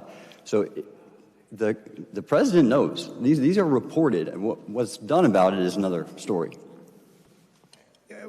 I oscillate, as one does when you grapple with this. I oscillate between the possibility that the credibility of the people that have come forward is pretty impressive, but it does seem that there is some sort of conspiracy cover-up. I just don't know what the nature is. It's either the government knows a lot and doesn't want to share how much they know, or the government knows little and wants to cover up their ignorance. And now we live in a day and age where we're... How is it not, like, this is what... all the things that they're asking and pondering on, and look, maybe this guy actually doesn't know, but it's quite obvious the answer to all of these questions is that there is a breakaway government. There is a government beyond the government that is actually in control, and the facade pretend government has no shot at breaching it because this deep state, shadow government, whatever you want to call them, actually controls everything. How is that not the obvious? Like, that is the obvious answer to basically all of these questions and suggestions. How is that? Like, either they are doing these events. I actually want to hear what Kirk McConnell has to say. The state's government perceives something that is potentially a threat. They don't ignore it. The national security establishment goes after problems, right? They may not do it perfectly. They may not do it successfully, but they don't just ignore stuff. That's my experience. So do you think that they have solved the Langley issue? Do you think that's different? The two questions. Mm-hmm. I think they have taken this very seriously over decades and studied the hell out of it. Whether they've succeeded in unraveling what it is and how it works and that sort of thing is a different question. We have reports from insiders, a large number of people who say, yeah, progress has really not been very significant. But, you certainly have other reporting that suggests that that's not true, that there have been some really notable successes. I personally, it's just an opinion, but I think that these black triangles that fly around, I think they're probably ours, just from the circumstances of some of the eyewitness accounts, from Eglin Air Force Base, from Langley Air Force Base, Dylan Dylan Borland was smoking a cigarette on Langley Air Force Base, and from the other side of the fence at NASA Langley, he sees this huge black triangle rising up, seemingly out of a big building there. And we have other reports from a naval officer, I think Chris knows this gentleman, who was driving to work at 5:30 in the morning right outside of Norfolk, and he's looking out his sunroof, and there's this huge black triangle flying low right above him at 50 miles an hour down the interstate, So, is this a UAP, an NHI that's just, cruising along at dawn around Norfolk Air Force bases? I kind of doubt it, but who knows? And this is part of the problem with disclosure is we don't know enough to predict at this point all of the national security ramifications until we know what the hell the government knows or doesn't know. Mark, I mean, what camp do you fall in? Does the government know a lot, or does the government know a little bit and are covering their asses here? It's a good question. I'll maybe defer to the rest of the panel on that specific question. I want to add just a couple more elements to the Langley story and this broader. Answer the goddamn question, Mark. These quote-unquote drone incursions. At Langley, again, 17 nights, these objects were displaying bright, flashing lights. And that's the base commander there, commander of Air Combat Command, called it close encounters at Langley because he had bright, flashing lights. That's not how you do espionage or surveillance, right? That's breaking rule number one of surveillance if this is a foreign entity. I'll add that former NORAD commander, General Glenn Van Herk, said on 60 Minutes openly that they attempted to jam these objects and failed. They couldn't get eyeballs, couldn't jam them, and yet they're operating over a key air defense facility right here off the East Coast. And that's... You know what I find, like, you know, the most interesting and like kind of funny about all of this is that, you know, there obviously is some kind of, like I said, deep state organization that actually runs the show that probably is using some of these craft that we see, like a TR-3B, like a Triangle or like an 8-gon or whatever, this really advanced aircraft. I don't think it belongs to the Air Force or the Navy, right? I think it belongs to an organization that we don't really know, most likely. What's interesting is, especially in this case, is that like the Dylan Borland story where he sees this triangle over a NASA hangar, is that, you know, NASA was an organization that was largely headed up by German scientists, right? Germans, like ex-Nazi scientists. And obviously there are stories about Nazis messing around and experimenting with this kind of technology pre-World War II, right? So then you've got, so the idea is that, is there some kind of like Nazi, I mean, this is what Jason Giorgiani talks about, that there is like a deep state organization that is essentially built by Nazi Germany that was brought over through Operation Paperclip. And that's actually what is controlling the country and is perhaps in some kind of power struggle with other bigger entities, right? But what's most interesting to me, or maybe funny, is that then you've got people like Dr. Michael Salla, who says some of the craziest shit in ufology, a lot of which probably isn't true, but I don't know. I can't prove it. But he does talk about things like a Nazi secret space program, and that like Nazis in space and on the moon that are controlling Earth from like a breakaway space base. And like, as ridiculous as that sounds, when you hear some of this, it's kind of like, oh, that could actually maybe track. And it's funny, but it's actually not funny if it's true. But it's funny that like there is a world where some of the craziest shit that you hear could actually make sense. And at the minute, like, you know, despite everyone getting handed awards and us having a big disclosure party today, we don't have any truth for anything either way. We don't have proof of anything. There's as much proof for just, you know, NHI life being here as there is for the Nazi secret space program that controls the West. British. They would not know what they were looking at, and some people would think it was witchcraft. And so the question is, if that is what's happening right now, what incentive does the military have in disclosing this to the public? Chris? Yeah, I don't think the military has a strong incentive to disclose this to the public. To some degree, it's unfortunate, and when they created the classification guide for UAP, they sort of put down a blanket statement that essentially anything UAP related was going to be classified. And I think it was very short-sighted. It was the typical institutional desire to protect military secrets, which is understandable. But I think what they missed was that so much of the energy that was leading to greater support from Congress and greater funding to study the problem and take action was the result of information reaching the American people. When we look at what happened with... Okay, that's enough, Chris. Let's get you to bed. So then who runs the US, the Reich or the Khazarians?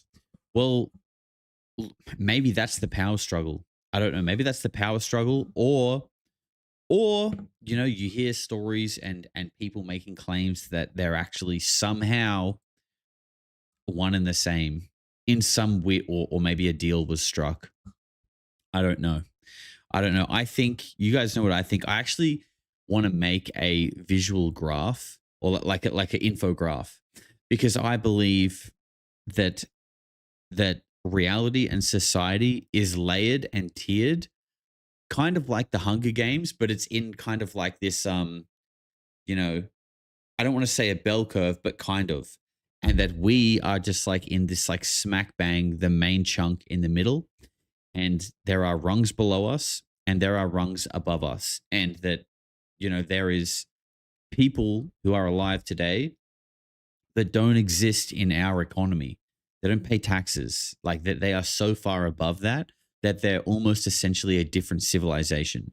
And I think that these people probably have access to a lot of the things that we don't understand. And we may even be just kind of managed as a side product that produces, I don't know. We're obviously useful for something. And maybe it's genetics. Maybe it's something that it's you know, something that is not even used in our society, but we as a species are useful for something else. And the best way to harvest that from us, and when I say harvest, it sounds physical, like it's DNA or sperm or something like that, which it might be, but it could also be, I don't know, could be something else. Could be something more like tangible and physical. I don't know. But the best way to keep that flowing is to keep us occupied, to keep us kind of in some controlled environment, because if we're not controlled, we're far harder to manage. And that would be bad for the people at the top of that rung of society. Kind of like Hunger Games a little bit, but a little bit more segregated. Like each district isn't aware of the district above them. I think that's probably the best way to explain it. Unfalsifiable is something that, you know, we try to doesn't mean it's necessarily true or untrue. We just have to be careful about those conversations. And yet, when it does come to thought experiments and playing things out, the idea of this seems like, if these things are true, this seems like fire. This seems like humans don't understand what fire is, have never seen fire, don't even know that they can cook. They don't know about thermodynamics. They don't know about anything. And there is this technology that may be kept away from humans, which we all, I think, agree should have a right to. And yet, if that is what's behind the disclosure wall, Mark, do you think we're ever going to see that? I think, you know, if the efforts here in Congress bear fruition, and if the, you know, I think the critical mass that is building up in interest, especially with the presidentially directed releases that we've seen, I think it's possible that we'll break through in some respect. I can't tell you how far that will go. Who is this Mark guy, by the way? A pyramid? Kind of like a pyramid, but think of two pyramids. So one going the right way and then one going upside down and then connecting them. So it kind of tapers off like this. That's what I think it's like. And we are smack bang in the fattest part of the pyramid. They're using our tax dollars to fund what their programs are. Yeah, it could definitely be that. I think a lot of people think like, why would these people at the top need money if they're beyond our society? But perhaps the tax dollars and all of that money that's generated here is used to build machines, craft things that a breakaway civilization wants and uses to go off world. Like that would make sense because they need people to build them, and just rorting a society that is going to be left behind would be the most convenient way to do it, right? Uses by the sheer difficulty of engineering a huge enterprise to mine uranium, to enrich it, to build a reactor and make plutonium, and tritium and heavy water plants. There's a lot of difficult engineering steps in practice to make something that is so dangerous. So how hard is it going to be, and what are the observables? Can you control it? These are the kinds of calculations that I think the government will have to, and the public will have to wrestle with once we get on the other side and try to and get some understanding of what's going on. But look, if this is really dangerous stuff, and if it's easily proliferated or easily mastered, then you've got a problem. Given the state of humanity's level of consciousness, we fight with each other, and we have lunatics in the world who will just as soon blow it up under some circumstances. So these are really difficult questions, but you can't just have it bottled up and in one little place in a country and perpetuate that forever. Everybody has to share in this decision making. Chris, I want to bring a lot of people asking who that guy is. That's Kirk McConnell. And the reason why I've been sort of tuning in to listen to what he has to say is because there was a clip that came out around the time James Fox's The Program came out. And I think it was him kind of talking to people who he spoke to in that movie. And Kirk McConnell was one of them. And it's not in the movie, but it was in this clip where James Fox is basically, they're talking, it's on like a podcast. And Kirk McConnell is basically saying that he was in the room when people were briefed on like what the truth is. Like he's been in a group of people that were told like what's actually going on. And he basically says, I think James Fox says like, what was it like? Like what happened? And he says like, oh, it was just like shock. Everyone's jaw hit the floor. It was like, people needed a moment to like soak in what they had just been told. And that's about, he doesn't really obviously go into detail, but I like to listen to him because he is apparently someone who maybe actually knows what is going on. Whether that's true or not, I don't know, but I've always found him kind of interesting to listen to because of that. Once we mastered it, we then put it out to the national labs and industry, and we've been using nuclear power, and industry's building nuclear-powered ships and submarines. So I think that's an argument, and we, again, our Science Advisory Council is here to make that case and open up the phenomena to more research that we can hopefully capitalize on from a security standpoint and an economic prosperity standpoint. So much of this overlaps, eerily overlaps with the issue of artificial intelligence that we now grapple with. That's non-human intelligence.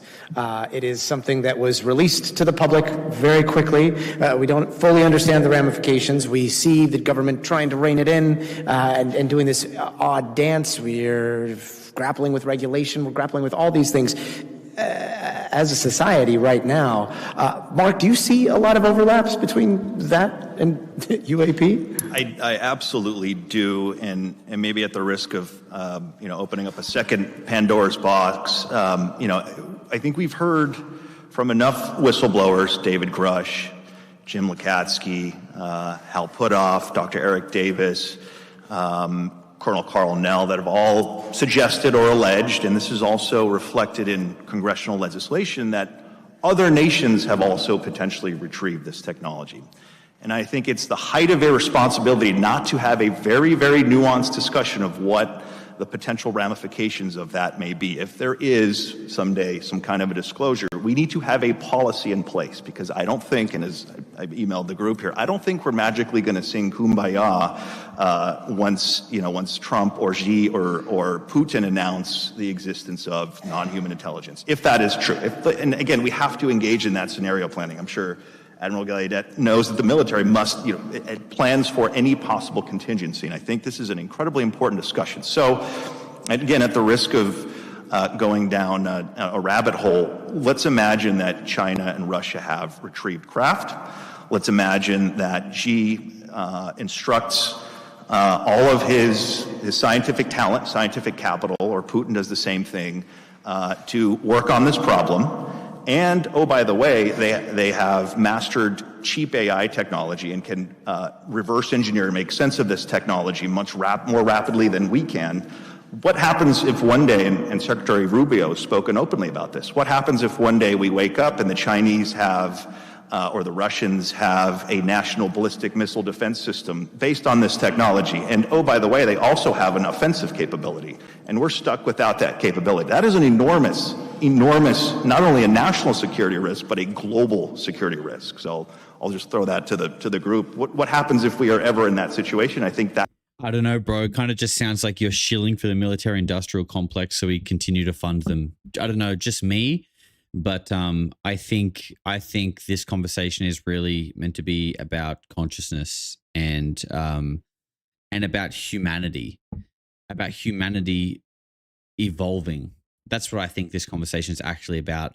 Not about building more fucking weapons and missiles to defend against hypothetical threats. Okay, I don't think that's what disclosure. This is what I'm saying, right? What does disclosure mean to you? It's such a broad term, and it's almost like they're taking this conversation of disclosure, and they're being like, "Oh yeah, Russia missiles. What if this? What if that?" Well, that's not what disclosure means to me at all. Disclosure's got nothing to do with that. Disclosure to me is about like unification of humanity and elevation of consciousness, because I think that is a requirement for us to actually move forward and progress as a species. And I feel like if we continue down the path that we're on, we're probably just going to destroy ourselves in some way, either in some kind of like catastrophic boom, which, don't know, or it's just going to be like a slow death by 1,000 paper cuts into like a Mad Max society and then nothing. But so disclosure to me isn't about what if Russia has ballistic missiles. Sorry, it's just not at all. It's health effects, so that's real too. And we certainly cannot claim they're all benevolent when that data is real. If there was such an action that was detected by one of the world's superpowers, do you think that might be a catalyst for Putin and Xi and President Trump to talk about this together? I mean, that gets to Chris's opening remarks about the famous Reagan comments at the UN in 1987. And fun little historical fact, in 1985, when Reagan first met the new premier, Gorbachev, in Geneva, and I think it was their first summit, Cold War tensions were really at their height. It was a very tense moment in the Cold War, and Reagan and Gorbachev had just finished a really intense series of meetings, and it's tough going. They're having a hard. Oh, dude, get on with it. This guy loves to tell a long fucking story. Please just answer the question. And Reagan asks Gorbachev, just kind of on an offhand manner, hey, if some aliens came around and attacked us, would you come and help us? And Gorbachev says, no doubt about it. And Reagan says, oh, cool, so would we. And they shared a little chuckle. And that kind of broke the ice between these two leaders. And any historians of the Cold War will know that's what led to perestroika, glasnost. So there is precedent with Reagan's commentary. Reagan obviously viewed as the ultimate Cold Warrior, the ultimate national.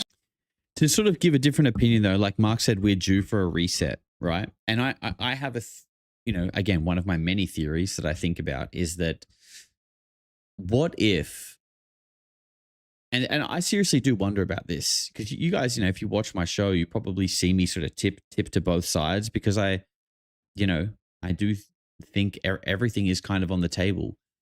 And when you hear about stories like Atlantis and things like this, and you hear about these are civilizations that got too arrogant or got too close to God in a sense of like humans trying to be like God.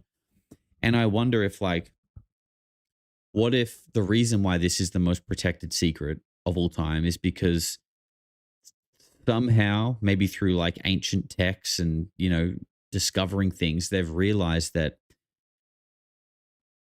man isn't meant to sort of know these things. And that when they do, it leads to some kind of a reset. Like this is like forbidden knowledge in some way or forbidden technology.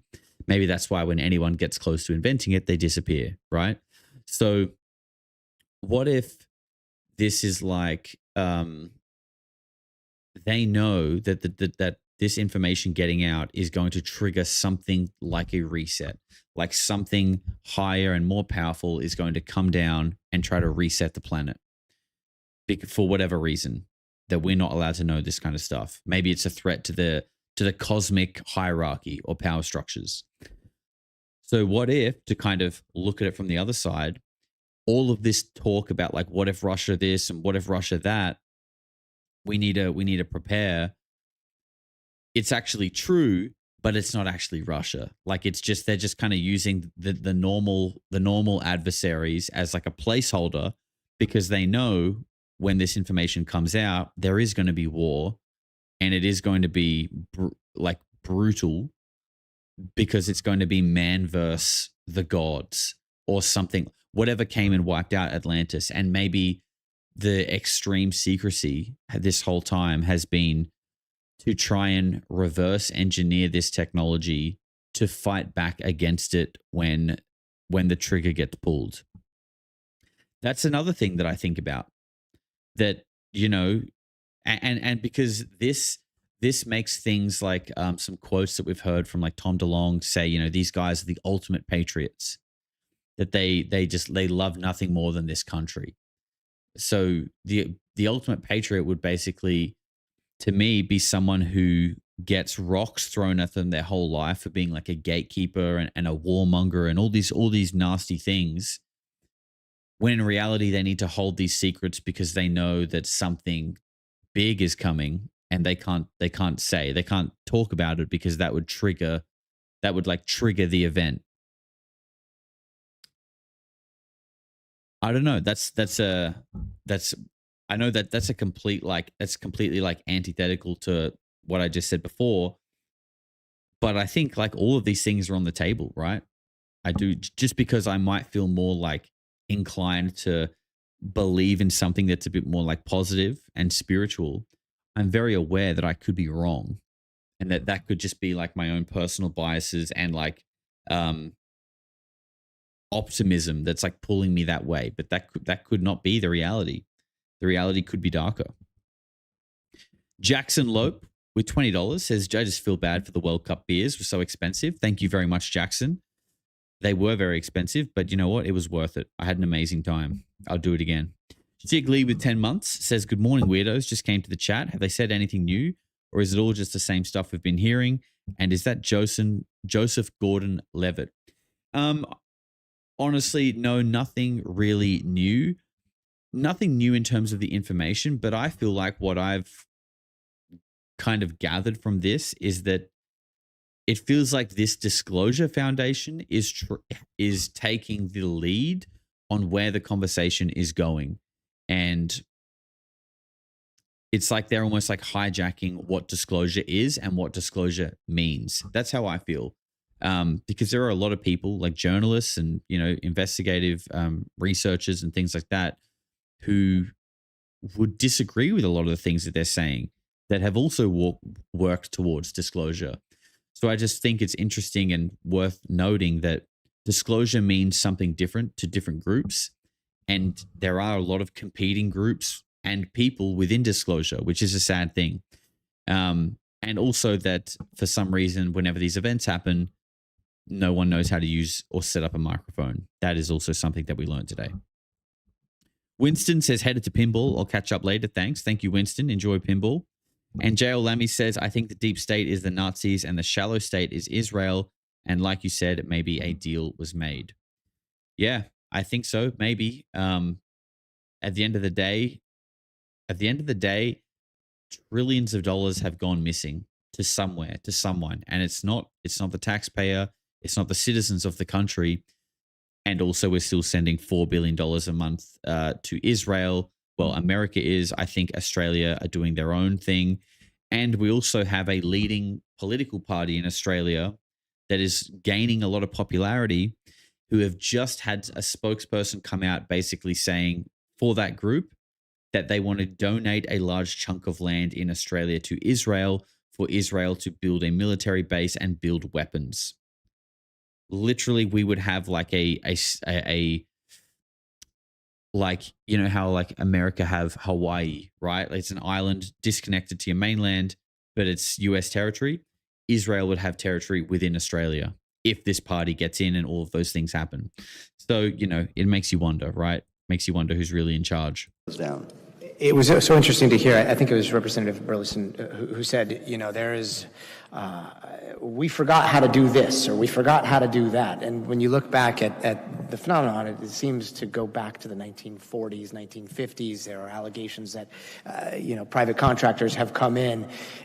And that would also help explain why it seems as though there are many in the government that have no idea about any of this and are very dismissive.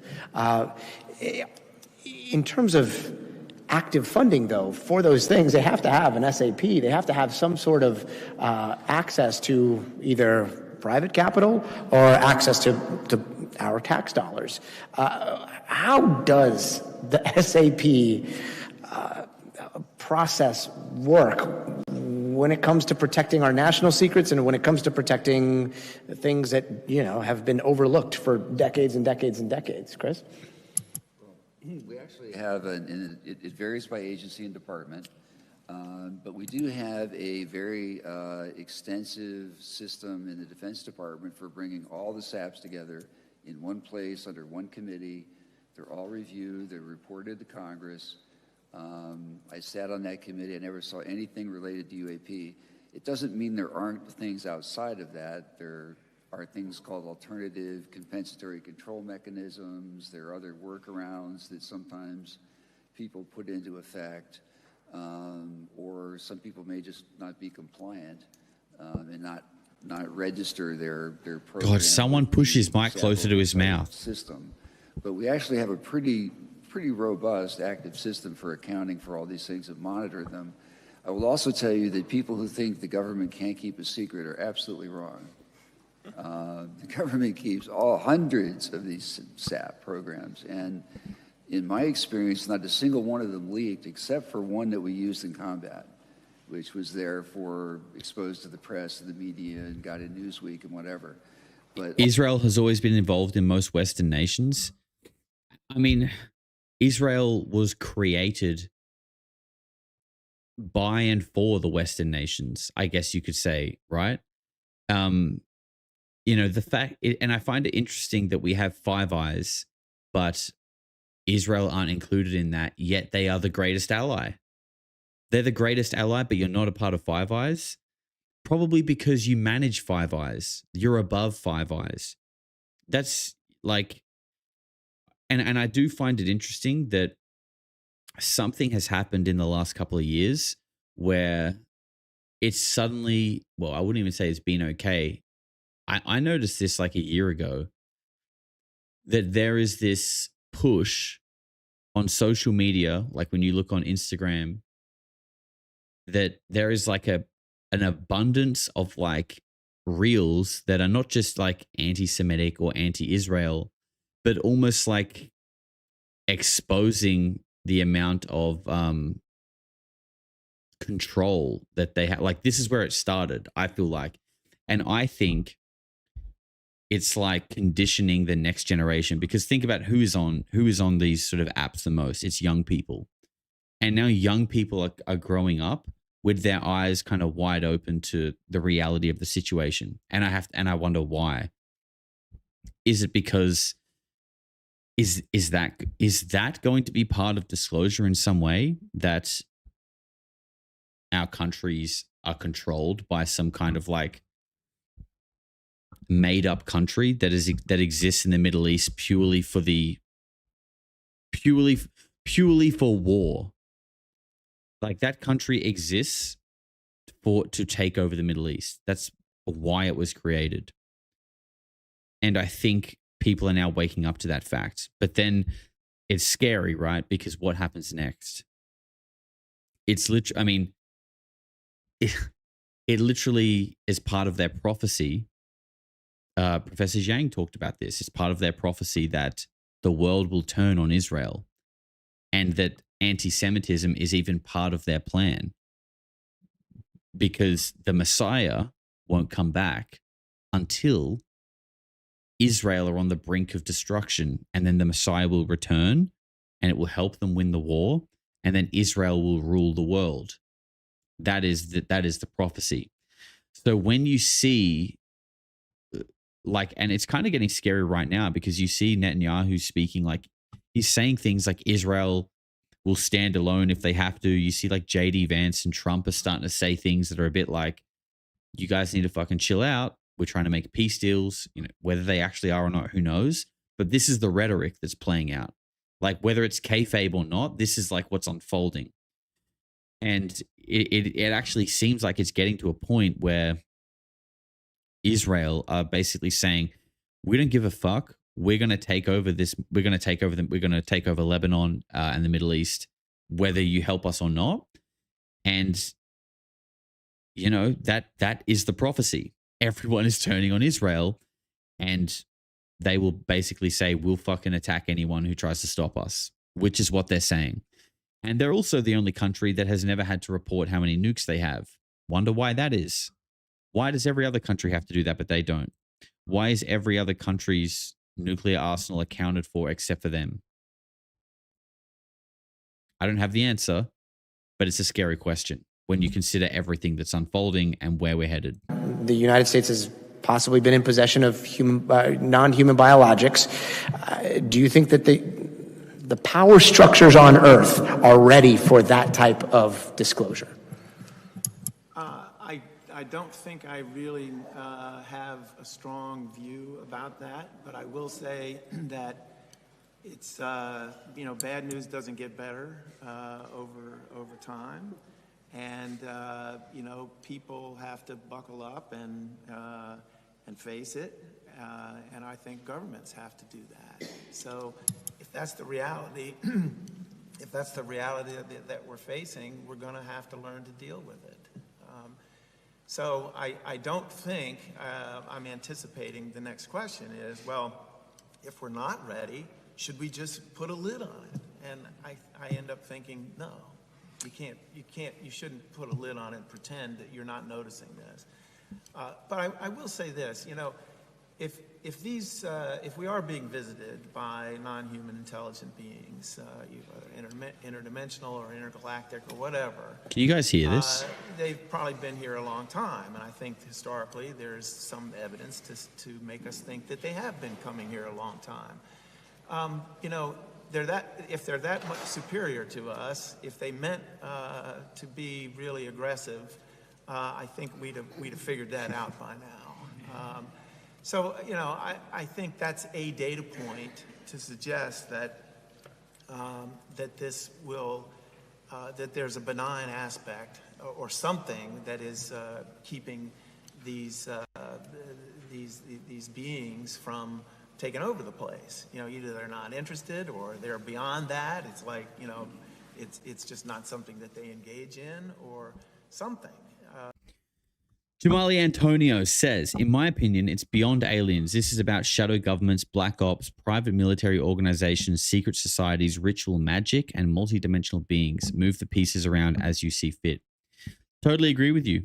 And I think anyone who has spent a bit of time looking into this topic can see that a lot of the roads always seem to lead back to the occult, ritual magic. And again, one of my favorite quotes is that esotericism drives scientific innovation. And that goes back as far as not just Jack Parsons, but Hermann Oberth. The Germans are doing it. The Russians are doing it. They're all talking about communicating with angels or interdimensional beings through ritual. And that is how they have learnt and brought back ideas to develop the rockets and the technology that they did. And, even this enigmatic Tim Taylor character has said the same thing, that he's apparently built multi-million-dollar companies on ideas that he got through downloads, or you could call it channeling or scrying, like whatever. It's all the same stuff. It's information that has been given from some kind of non-physical intelligence. So, I totally agree with you. I think that this is like a side to reality that has been classified and that is used to people's advantage and to, ultimately, whether we're talking about ritual, aliens, shadow governments, whatever, it's all knowledge, right? Like we're all on a scale of knowledge. And I think whatever it is, if your knowledge about like the fundamental aspects of the world is higher than someone else, you are going to be able to like manipulate them and dominate them and control them just because you understand. Just think of like a board game. If you're playing a board game with someone and you know this board game in and out, you know all the rules and little tricks, and then you've got someone who comes in to play against you, but they've only played a couple of times. Like they don't know all the little ins and outs like you do. You're going to dominate them because you're going to be able to do things that they don't even know exists. They don't even know that that's part of the game. They just see the game on like face level and move the piece and think that's the whole game. But you know all the little tricks. I think that's literally what's happening here, is that there are people that have been playing this game for a long time. They know it in and out, and their level of knowledge gives them the ability to just basically manipulate everyone else who's playing the game. I think it's really as simple as that. And, I tune into these things, these like what we're watching here, these conferences, in hope that, every time I kind of hope that maybe we're going to see it turn in like a positive direction. Or we're going to get like a, something that makes me feel like we're actually going to get something of substance from this. But unfortunately, like time and time again, it does feel like it does feel a little bit disappointing and lackluster. And but the thing is, I also don't like to point the fingers at these people and say that they're bad. I mean, some of them are. Some of them I would. I think Chris Mellon, I think, is kind of sus, unfortunately. But others, I do think that they're maybe just caught up in the sauce, and they think they're maybe doing a good job. And, they probably are doing a good job, but they don't realize that they're just caught up in the sauce. You know what I mean? So I also don't like to point fingers too much. Agree they don't want us to hone in on our abilities. Yeah, I think that's a big part of it too. Black magic. Yeah, I think that's objectively real. And I think that that's far realer than people want to understand. And when I say far realer, what I mean, obviously it's real. It's been around for a long time. But like, what kind of role does it play in the world that we live in? Okay, people talk about we live in a fake reality. And like, that's a broad term. What does that mean? But, like a controlled and manipulated reality. I wonder, like, what element of that is like what we could consider black magic? Like, how do you keep people mentally and sort of physically and emotionally like trapped in a cycle? Like, is that a form of magic in some way? And, that's not like, waving a wand saying abracadabra. It's like manipulation of the psyche, which again is done through knowledge. KK Loco, late to the party. Anyone else notice the logo is the black cube, Saturn hexagram, 6 blacked out to be exact? Who the hell came up with that logo? Wow. Wow, we were just talking about Israel as well. No, I didn't notice that, but there you go. There you go, people. Does it surprise you? Not really. Not really. If you don't laugh, though, you'll cry. Or you could do both. You could cry, laugh. Okay, let's tune in and see what the latest is. There's alternative means for bringing in people on a very bipartisan basis that have deep expertise, that can formulate policy. And the model that I would use is the Base Closure Realignment Commission, where Congress said, this is too hard for us, we keep failing at this.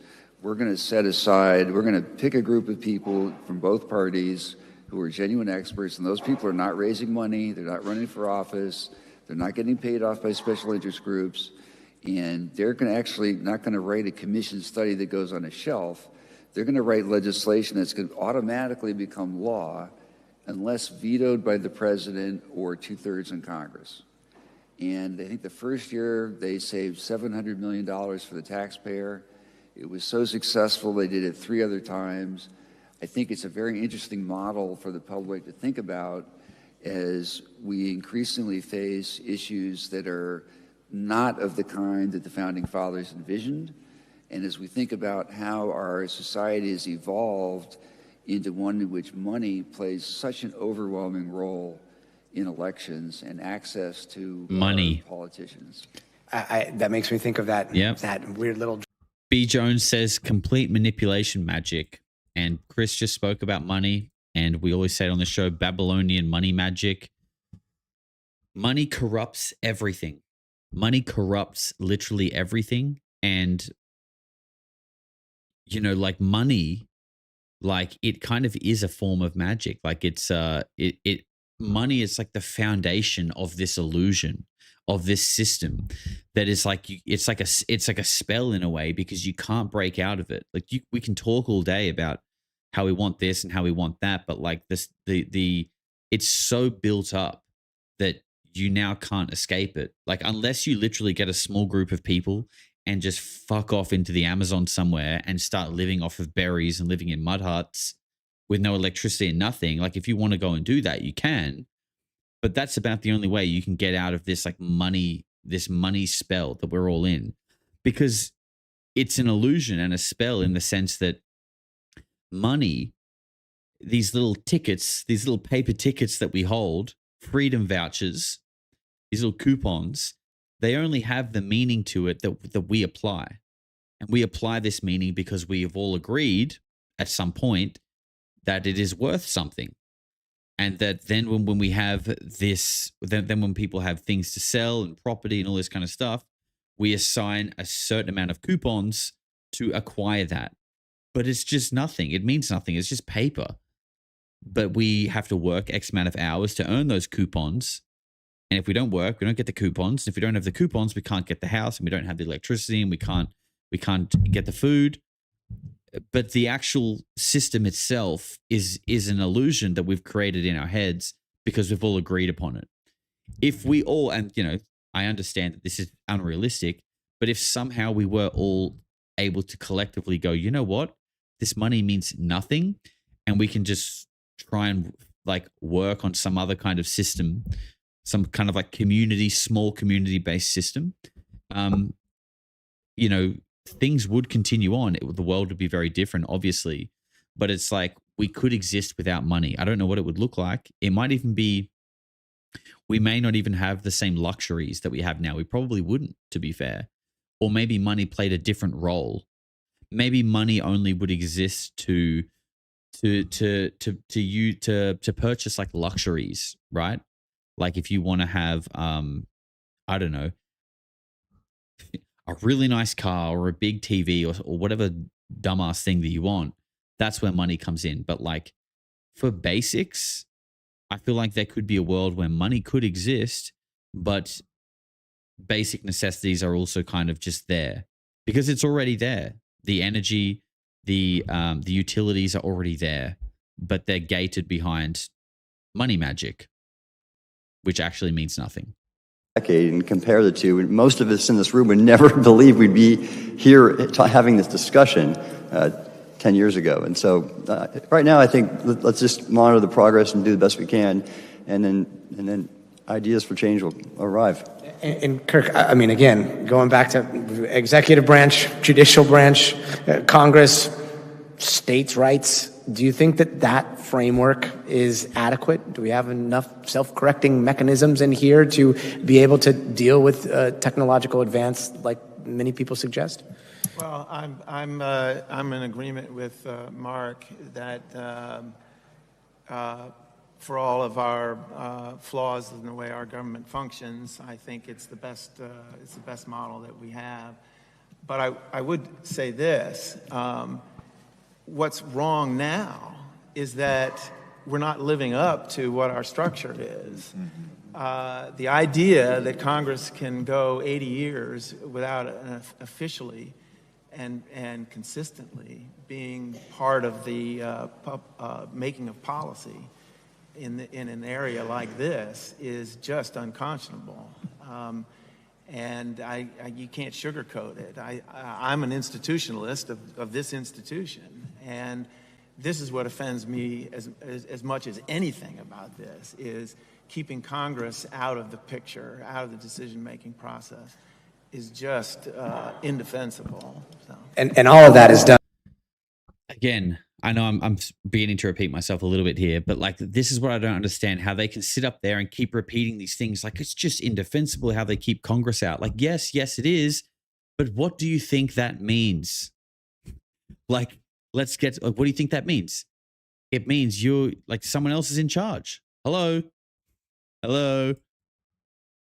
National security, maybe, when we're talking about whistleblower protections and we're talking about some of the details in the language on who can come forward and what they can say, national security once again comes right back front and center.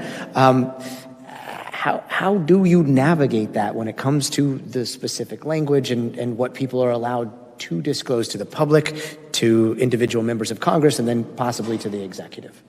Well, the good news is nobody has ever been prosecuted for bringing classified information to Congress and presenting it in a secure facility to an appropriate committee.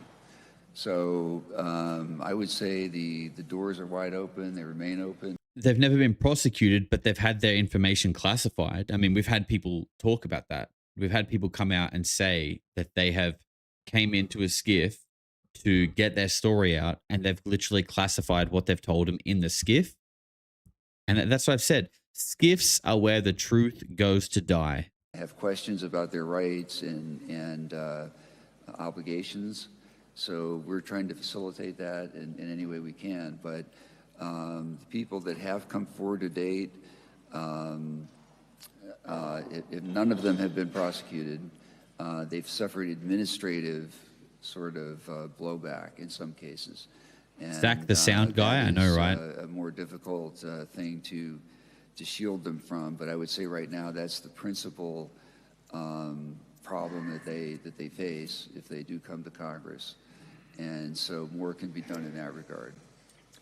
Yeah, and in the end of the day, don't get too excited, we swore an oath to the Constitution. Sound like you're getting a bit too we're excited. Government Just by relax, the people, Chris. for the people, and so I think that people have a right to know.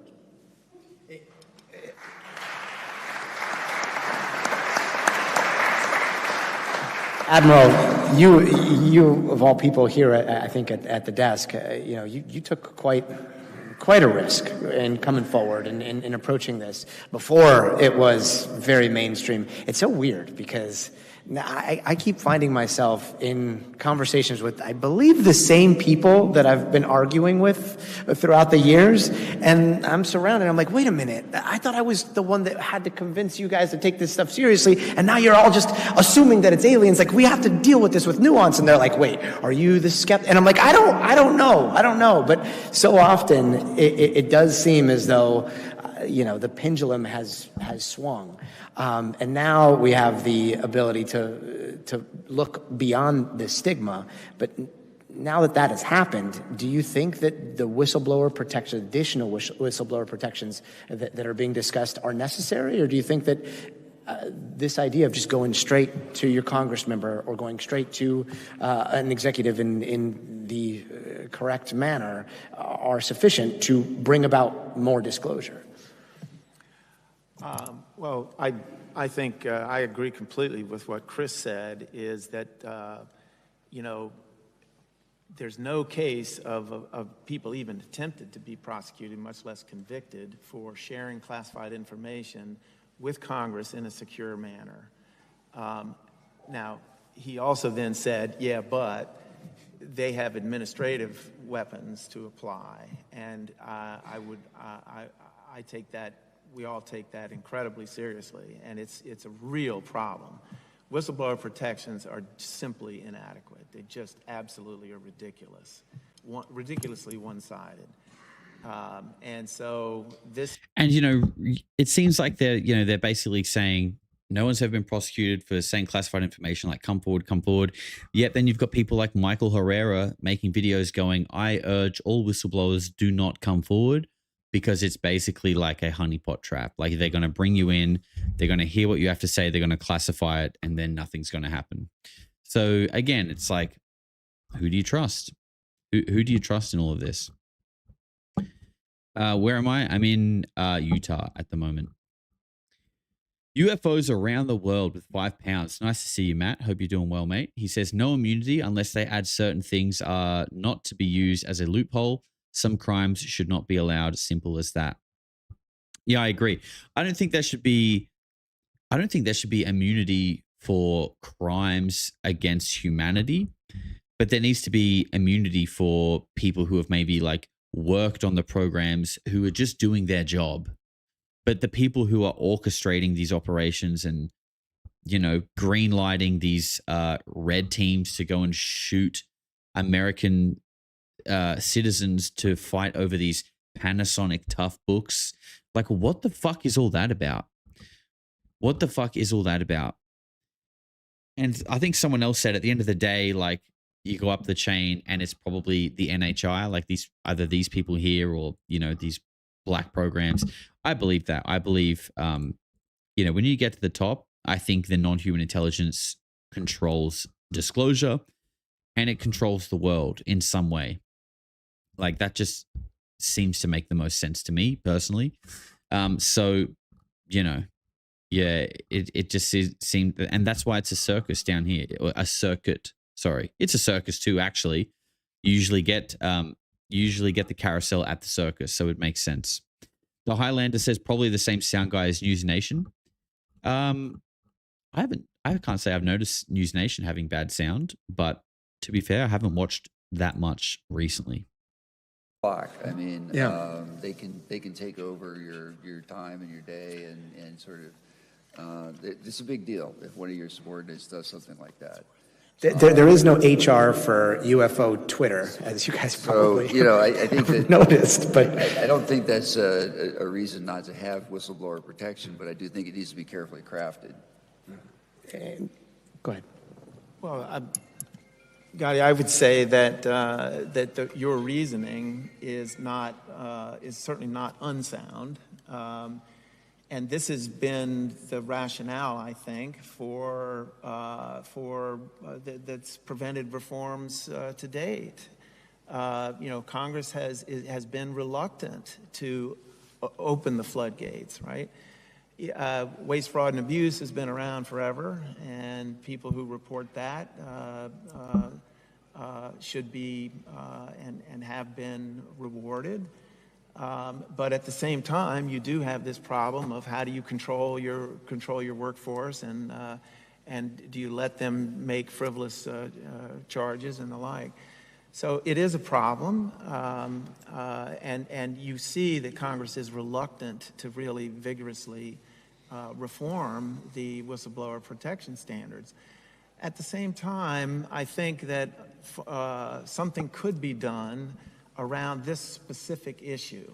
Like, you could set up a set of protections for this class of whistleblower, and you could put a sunset on it. You could give people 3 years, 5 years, or whatever to come forward. I think also there's potentially a role for the private sector to raise money privately to compensate a restitution fund or something like that. But at some point, I think we're going to have to face even the larger question, like South Africa did with apartheid.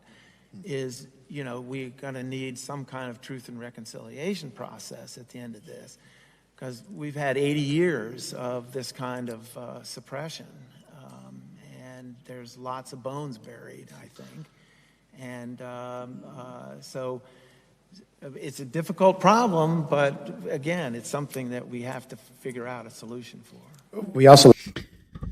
That's interesting what he's saying there when he references South Africa, apartheid, and, that kind of stuff. I mean, maybe I'm reaching a little bit here, but I don't know. I mean, truth and reconciliation, like, what is he talking about there? Like, going back to this, like the Israel stuff, Israel is almost like a vehicle of the Rothschilds, I believe. This is just my opinion, obviously. I could be wrong, but I believe like Israel seems to be a vehicle of the Rothschilds, and that vehicle is being used to take over the Middle East and evidently like fulfill some kind of biblical prophecy that they believe about their Messiah. But then if you look at that, I mean, the Rothschilds as a dominant banking family precedes World War II. Like this isn't just like Israel was created in 1948, but the Rothschilds as a dominant banking family and having a lot of influence predates that. Like this is a long, I don't think like Israel's Israel's influence over the West isn't just from recently. It's not even just from 1948. Like if you look at who is involved in that, it goes way beyond that. And then you hear about people talking about how there's always been 3 world wars planned. There's been 3 wars that would be used as vehicles to usher in a new world order.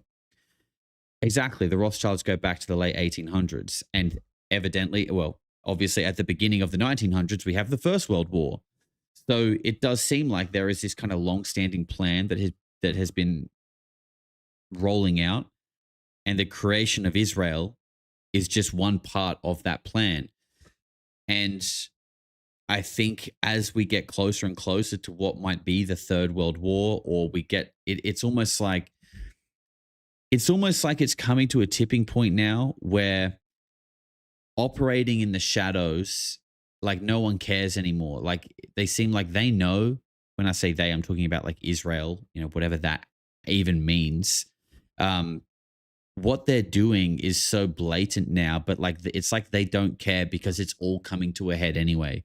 So it doesn't matter if people now realize how much of a grip and influence they have over the Western countries, because it's all about to pop off anyway, and it's not gonna matter when that time comes, and it's all gonna come out. And so I don't know, like when he talks about like 80 years of this happening, and he talks about South Africa, apartheid, and truth and reconciliation. Like, I don't know. That's where my head goes. I could be wrong. Oh, and not to mention that, like in the Epstein files, Jeffrey Epstein literally said, "I represent the Rothschild family." And he obviously worked for Russia, of course. As the mainstream media will suggest, he's clearly a Russian asset, nothing else. But you know what I mean? Like you can kind of see like Epstein, Rothschilds, Israel, the way the world's going, $4 billion a month to Israel. Yeah, I can see a bit of truth and reconciliation that might need to happen for sure. Bring this all together. And I think with the latest batch of releases that we've gotten from the White House and the government, some of you might be familiar with a series of incidents in 2023 occurring at a series of test ranges out west. The Rothschilds are the NHI. RV, I'm honestly so on board with that. I've said it before. If there's any group of people that are non-human intelligence that walk among us, it's probably the ones building tunnels underneath synagogues and sucking the blood from a newborn baby's circumcised penis. Because to me, that seems like the most inhumane shit that I can think of. That it's not really human. Most humans don't do that. It's kind of, there's a lot of weird things going on. So if anyone is a non-human intelligence walking among us, it could be the ones that seemingly influence the Western world somehow. How? I don't know. Maybe because you know things that the rest of us don't. And I'm sorry to put that graphic image in your mind, but that's reality.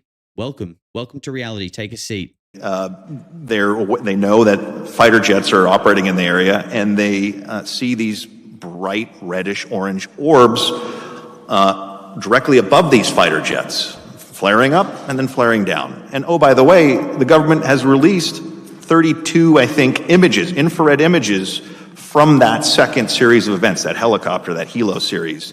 And guess what? You can see a round object, black hot, very black compared to its surroundings, and it's a desert background, so it's not a Starlink flare.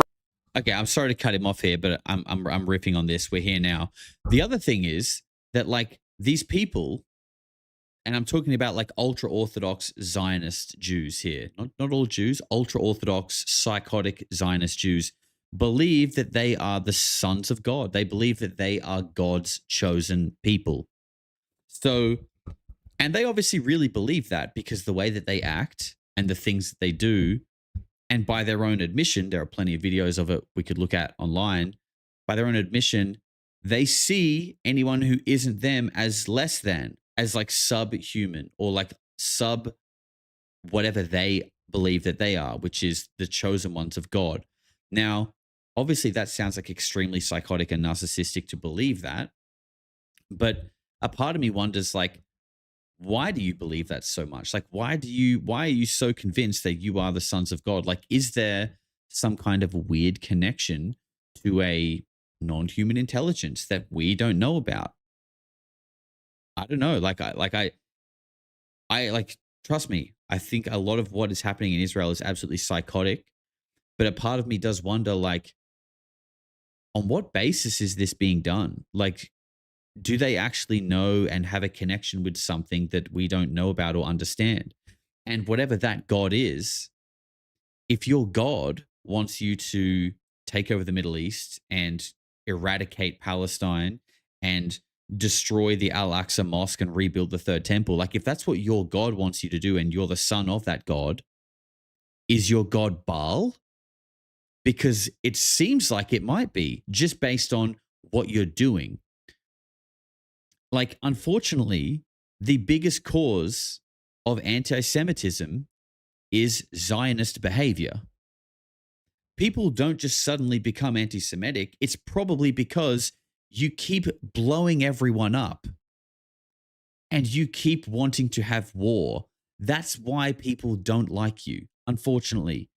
It's not because people just woke up one day and thought, you know what? Fuck the Jews. That's not what happened. It's because you keep wanting to kill people and take over the Middle East. I think that's probably more why things are the way that they are. Of public interest in this topic globally. So I find that very encouraging.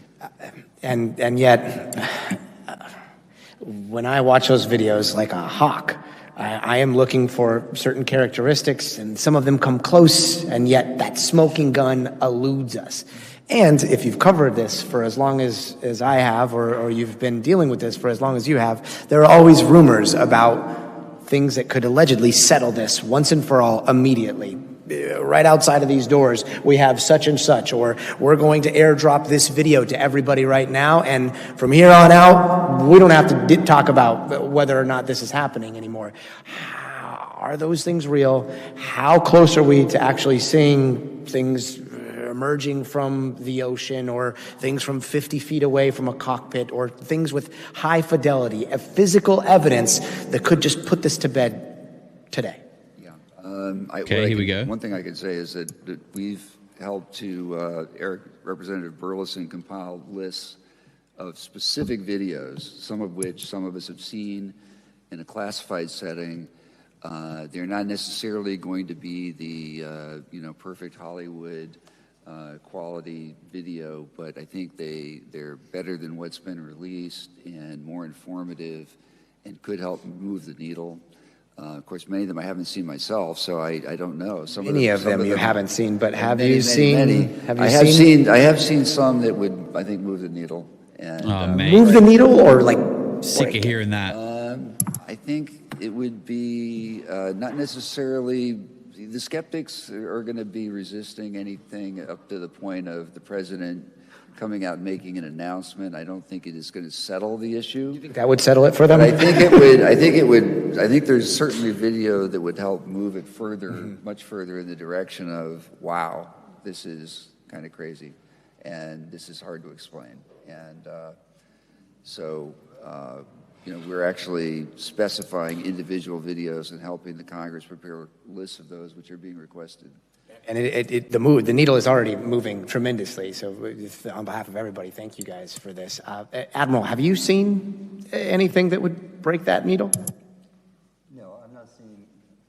No, I got it. I've not seen with my own eyes, even though I know people who have. In fact, Chris just mentioned this now captain, by the way. He's got promoted to captain in the Navy, who observed a triangle over the interstate near Norfolk. And these are pretty convincing, and I'm not in the camp to think that that's our technology. So I know people, but not myself. I think that could be our technology, but I would point out that those triangles have been observed since at least the 50s. So it's not just our technology. It might have been reverse engineered, perhaps, but it's not historically always been our technology. It doesn't have to be us today. It could be us tomorrow. Can I quickly jump in? It's not just the 4 or 5 of us talking about black triangles. The former deputy director of the Pentagon's UFO analysis office, the All-Domain Anomaly Resolution Office, Tim Phillips, has said the 2 morphologies that perplexed him, freaked him out are, you guessed it, fiery spheres and black triangles. That's the government. The deputy director, acting director of that office has specifically said the government is perplexed by black triangles. So, do with that what you will, but I think that is, again, it's not just us talking about that. That is the government. In terms of the chain of command, when somebody sees something like this and it goes up and it goes up and it goes up, going back to who is in charge of getting to the bottom of it, and who is in charge of just, turning back to the troops and being like, all right, go back to, the status quo, go back to normal life. Because that right there seems to be, at least for us, with the fidelity of the sensors that we have, and the access to a lot of classified information, that seems like the choke point. Well, right now, their Office of Director of National Intelligence is the point office, if you will, the point man, and that's who we're reporting to in the Science Advisory Council, and they're on top of it, and we sent them basically information request for the different videos and reports to gain more data and metadata to do the analysis I talked about. So right now, that's who's running point on this. Can I quickly just chime in? I thought it was absolutely fascinating to see the FBI get involved. Real Life X-Files, by the way. And they have put out some of the most intriguing products in these releases to be. Yeah, Real Life X-Files. You're literally getting a TV show, entertainment in real life is what he's saying. That I think the more law enforcement, the more analytic eyeballs in the government from various entities and agencies that are on this problem, the better. The more diffuse, the better. I think that, again, I would hope that curiosity among Agent Smith and Agent Jones grows and grows and grows, and that there's, kind of, again, this organic growth within the government spread out that can only lead towards, hopefully, more transparency and disclosure. Mark, I want to ask you, what case was it that brought you into all of this? The gimbal case, which these gentlemen. Well, that's cute, mate. That was what, 9 years ago? Most of us have been looking at this for at least 20 or so, give or take. And I find it hard to listen to what they're saying right now because, all of it just seems like null and void when you consider the fact that there is an overarching shadow organization that is pulling the strings in all of this, and they are not acknowledging that. They are still going well, we need to study this footage. We need to get a few more agents and agencies looking at this footage to analyze the data and see what we've got. It's like, dude, you're not even the government. You're the pretend government. This is a facade. This sounds like super like conspiratorial of me, and maybe it is, but that's just how I see it. And there is a small part of me that is to myself going like, you're literally just a random dude from Australia who talks about aliens in your bedroom, and you're speaking like you know more than these guys who are up here in suits who come from factions of the government and the military. Trust me, I'm aware of that. But at the end of the day, I've also been looking at this topic for a long time, and the amount of power, money, and disinformation that is pushed over it, it's hard to ignore the idea that there is a much larger organization that is actually in control of this technology and the conversation. I mean, why aren't they talking about the missing Air Force general? Like, where did these people go? People who have worked in these programs that have just disappeared. Yet we still are talking about analyzing the gimbal footage to figure out more. It's like, bro, come on. What's an analogy here? It's like, I don't know, they're stuck in a little box going around in circles looking for answers, but that box is just stacked in amongst a million other boxes where the answer might be. But they think their box is the only one. And it just isn't. I just don't think it is. And the thing is, I don't know if they actually think that. I think they might. And this is what I mean by, like, I don't like to point fingers, because I feel like some of these people actually think like they're doing the right thing. But it's just so deep and complex by design that, you know, it's going around in circles.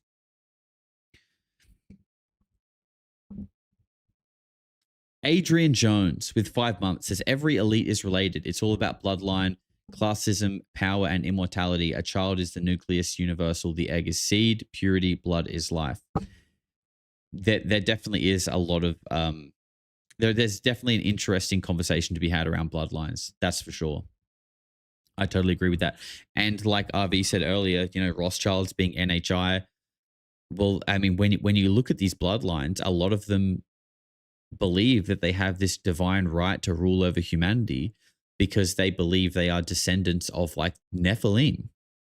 Like that, it actually does. And then, like, what is Nephilim? It is some kind of intelligence that is greater and bigger than man that came down and, you know, was essentially like a non-human intelligence, right? And that these families believe that they are the direct kin. They're the next of kin.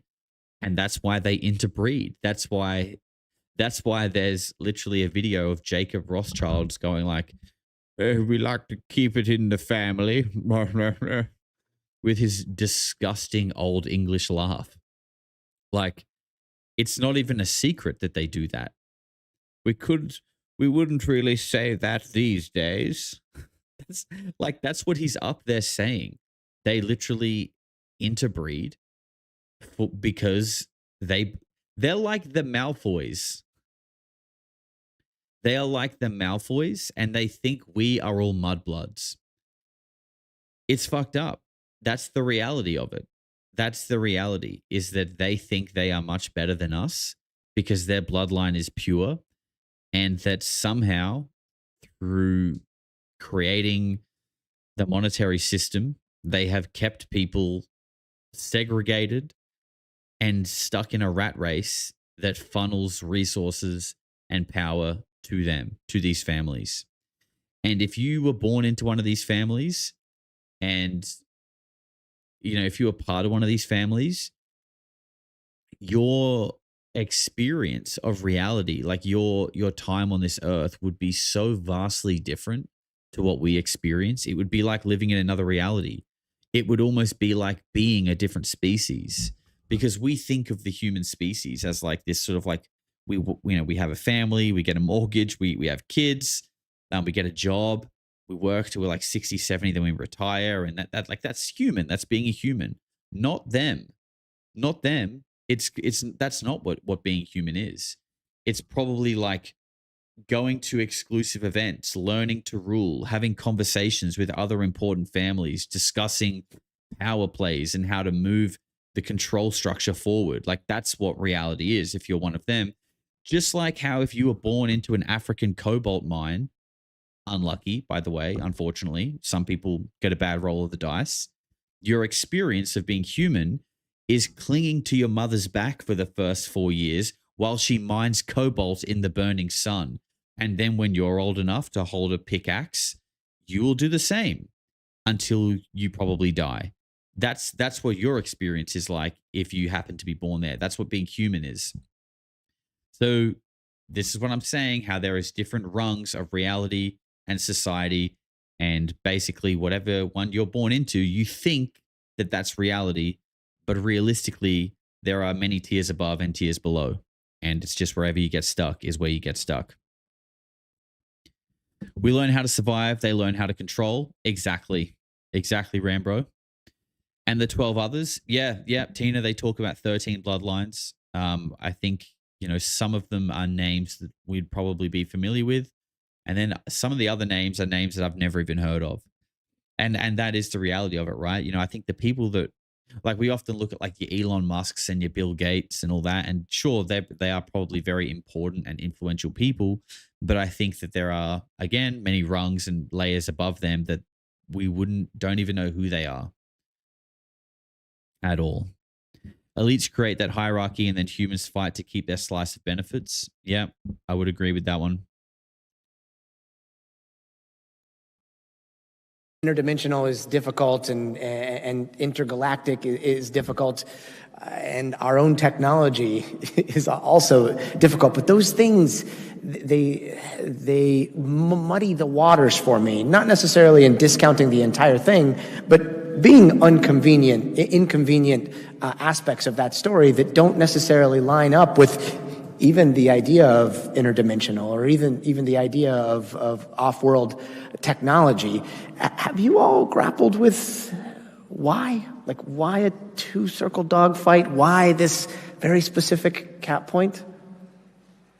Well, obviously, we see intelligent control and some degree of consciousness involved. And obviously, the cap point is some kind of non-local information transfer from the pilots to this phenomena. I can't explain that. There are many people who are grappling with this issue in different circles, like Diane Hennessy Powell, who is, you can look her up. She's a researcher on telepathy, of all things. So consciousness is the area of studies I think this is invoking.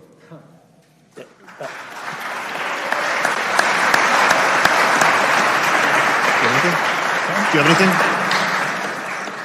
I mean, we're really going in the weeds here, but the Tic Tac encounter is interesting, and I still have, a 5-10% kind of thought that this might be our tech, because Commander Fravor and Alex Dietrich, Lieutenant Dietrich, or I think she's a lieutenant, they recall observing in the video, the higher quality video that was recorded after their incident, they recall seeing what they describe as little pitot tubes, right? Which generally is a measurement instrument that we humans use to measure speed, air.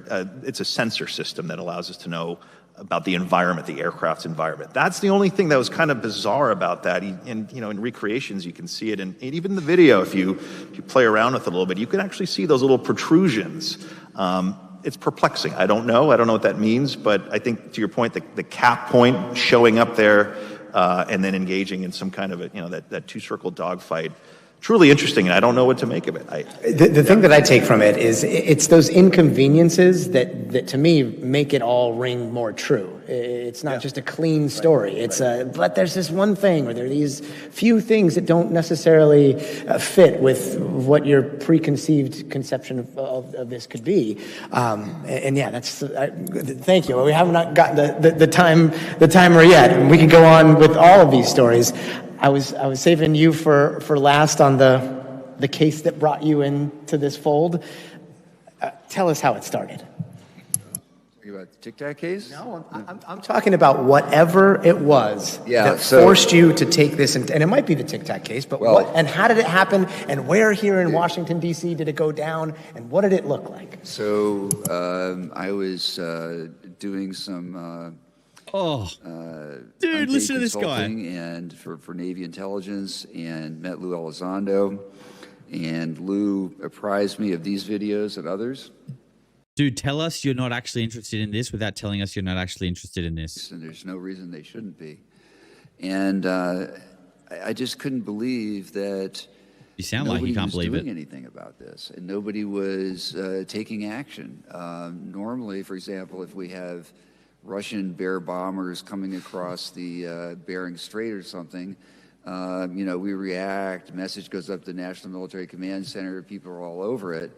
And this stuff was happening, and it wasn't being reported out through intelligence channels, et cetera. So I happen to know two people that were close to General Mattis, someone in the White House and someone on his staff. And we arranged for them to get briefings by some of the same Navy pilots.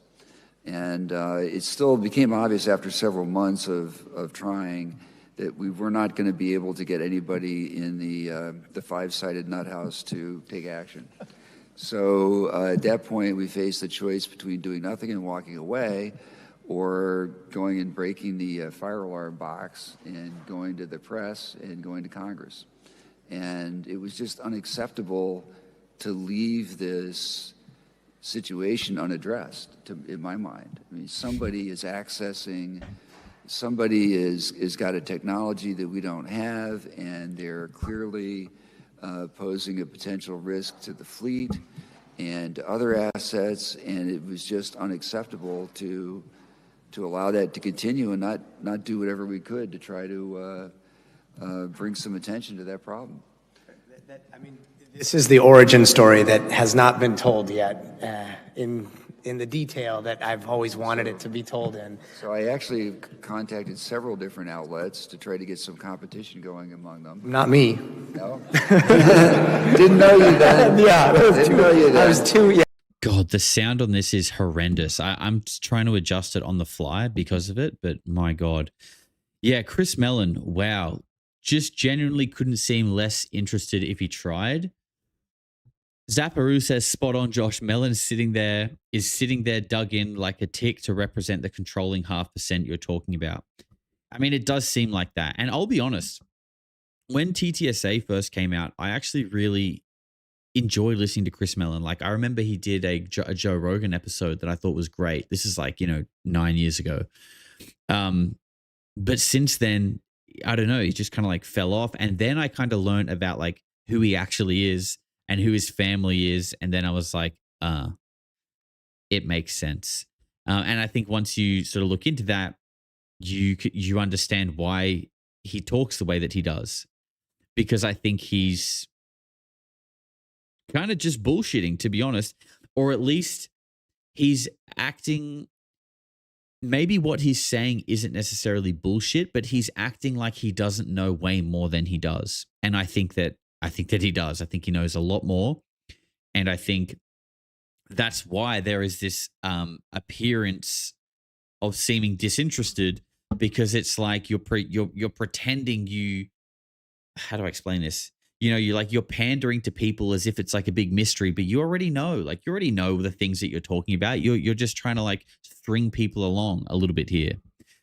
Yeah, exactly, Mark. I'm trying to watch at the same time, also watching what he has to say. That's probably why he talks slowly without much emotion, because he's being quite calculated in what he says and what he doesn't say, because he knows more. 420 Breezy says, and yeah, I just got really interested in disclosure because I just thought people need to know a little bit more about what these things are coming up on our radars. Yeah, dude, you sound really interested. Can't wait. Thanks for coming. Who's next? To apply more pressure. Chris, fantastic. More information out, and apply more pressure. I think, obvious science panel will generate pressure on the inside to provide more data. Yeah, Avi Loeb's been put on some kind of UAP team as the science guy, right? Why? Because he thought a giant rock was a UFO? What else? What else has he done to be the UAP science guy other than suggest a giant rock was a UFO that actually wasn't? Is that the barrier of entry here? it's because he works for Mossad. Yeah, that actually makes more sense, to be honest. I mean, yeah, we do have the six black hexagons here. It's all starting to make sense, people. Is there something that you fear could totally derail the disclosure that we've seen so far? I'm not losing sleep over that. Okay. How about you, Admiral? I agree with Chris. I think there's too much momentum right now in the public and private sector and at universities, as I mentioned. I think it's unstoppable. And by the way, those are all constituents. So if not this administration, the next administration. He did call out Neil.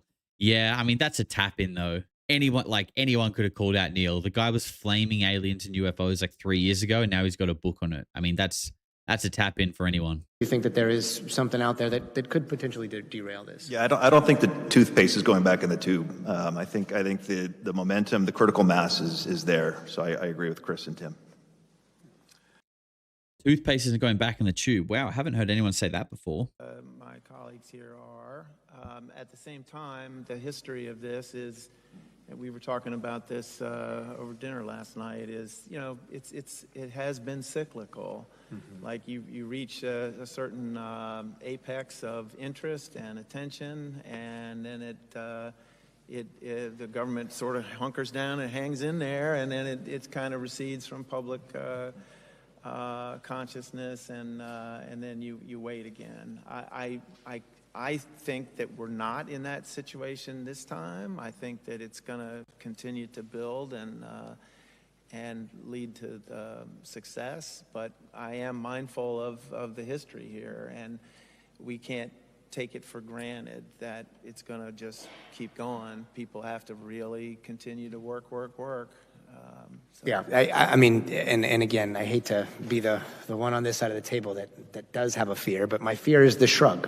That shrug is very, very powerful. And the American people, as you said, they want answers today, yesterday, tomorrow, especially for something that happened, half a century ago or beyond.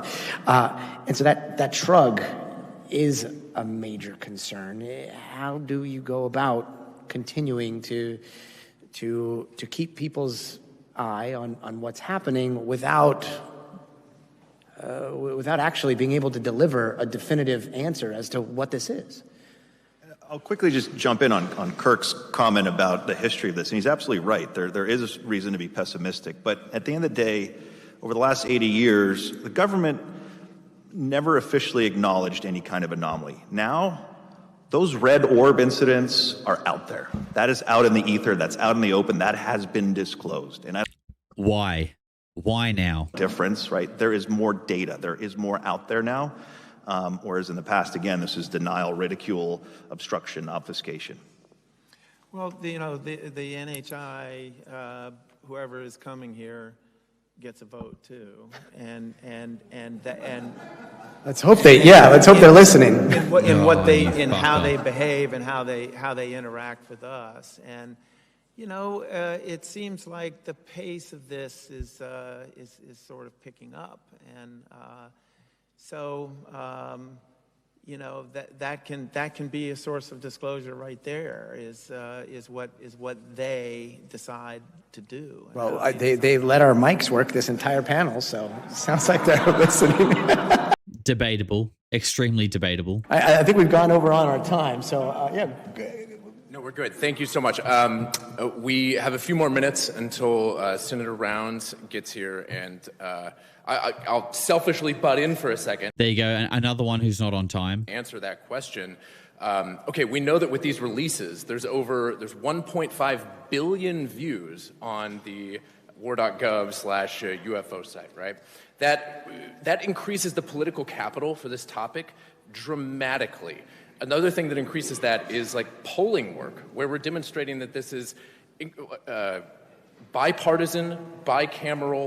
That was Matt Ford coming in that just took a seat. I think he just got back. He was out the front waiting for Luna to leave so he could ask for her autograph. I truly believe in Washington you could run as a single issue platform of transparency and get elected. Like, people do not want to be lied to anymore, and that's what our polling data reflect. So in terms of like the momentum that we have, it's not just information and releases, It's the push and the pull. It's the push from the public in terms of political capital, and it's the pull from the executive branch and having presidential will behind this. And it really, the momentum certainly does not seem to be, it is accelerating and not decelerating.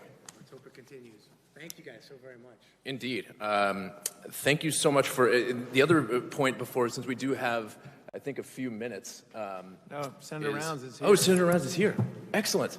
Okay. Well, let's move on. Thank you so much again to. All right. We're going to mute that while they allow Senator Rounds to come in a little bit late. Yeah, Matt Ford, friend of the show. All right. Look, we'll hang out for another couple of minutes or so. Like I said, this thing's going all day, and I'm driving to Arizona, but I knew that the main people that I wanted to hear speak were going to be at the start. And look, they've just gone to another one of these breaks. Actually, for anyone who is going to continue tuning in, I'll show you guys what should be coming up next. So we just had this panel, we've got Mike Rounds, and then Avi Loeb and Hal Puthoff is coming up. Look, that might be interesting to listen to. Pippa Malmgren talking later in the day as well, but talking about financial impacts, risks, and opportunities. So something that I don't really care about, if I'm being honest. Okay, looks like they're back from a break already. But what I'm going to do is actually, let's jump over to here, and I will put this in the chat. I'll put the YouTube link for anyone else who wants to go and continue watching. You can go and watch directly over there. That is the link. But I'm probably going to wrap up very shortly because, like I said, yeah, driving to Arizona today. I'm looking forward to it. We're going to be staying in Page near the Colorado River. I'm hoping I can do a little, maybe do a little canoe kayak down the Colorado River. I think that'd be beautiful. And maybe even from there, I want to try and go see Monument Valley if I can. You can do like Navajo guided horseback tours in Monument Valley. I think that would be absolutely unreal. But I need to look at all of that anyway. So, Josh, you're going to be around Denver? No, I'm not. No, I'm not, unfortunately. The plant and evil grandpa. Yeah, some would definitely say that. Some would definitely say that. I'm sure the greatest hits will make it onto UFO Twitter. Yeah, definitely. They always do. It's going to be a long stream today for these guys. But yeah, I'm sure if you guys don't make it, you will be able to catch the highlights, if there are any, over on X. My dad's cousin lives in Page. Interesting. I'd never even heard about Page before I was researching for my road trip. And Page just seemed like the perfect little town to stop off at. And after Page, it's going to be Sedona. And then down to Texas. Can't wait. I've got so much fun stuff ahead of me. I'm really looking forward to it. Yeah. Yes. Totally agree. It would be amazing. It would be unreal, but we'll see what happens. You've never heard of Page either? Yeah, I think it's just a small little rural town. But it looks really cool. I hope you guys had fun today. Like I said, these streams, you never know what we're going to get. Sometimes they're a nothing burger. Sometimes you get a little nugget. I actually feel like today's was, I feel like we got more out of today than the last one, but in an indirect way. And that is, I feel like I learned a little bit more about the Disclosure Foundation and who they are and maybe what their angle is, what they're coming for. And, that kind of affects who I listen to a little bit more in the future. But you guys take from it what you will. Everyone's entitled to their own opinion. I also think it's just been a lot of fun to hang out with you guys, see a lot of familiar names and faces, and touch base. We have Weird Week coming in the next couple of days. I think it's going to be tomorrow night. I'm not 100% sure yet, but I will let you guys know. You'll see it scheduled. Join the Discord. The link is below. I always schedule the streams there in advance so you know what's coming up. Follow me on X, Instagram. Those are just here. Why I always have trouble with this. There they are. At Polarity Josh on all platforms. I try to post when I'm going live, when I'm doing stuff in advance, so you can never miss a live stream. But I appreciate you guys just hanging out today. I hope you enjoyed it. I hope you had a bit of fun. Hopefully you learned something. Be kind, get outside, touch some grass, and I will see you all within the next couple of days. Peace. Eventually people are going to say, what the hell is going on? No matter how far you go into the dark, when you flip, you go exactly the same place to the light. In our galaxy. Everything. Because everything is in balance. Everything is a polarity. I think it's just going to get weirder and weirder and weirder, and finally it's going to be so weird that people are going to have to talk about how weird it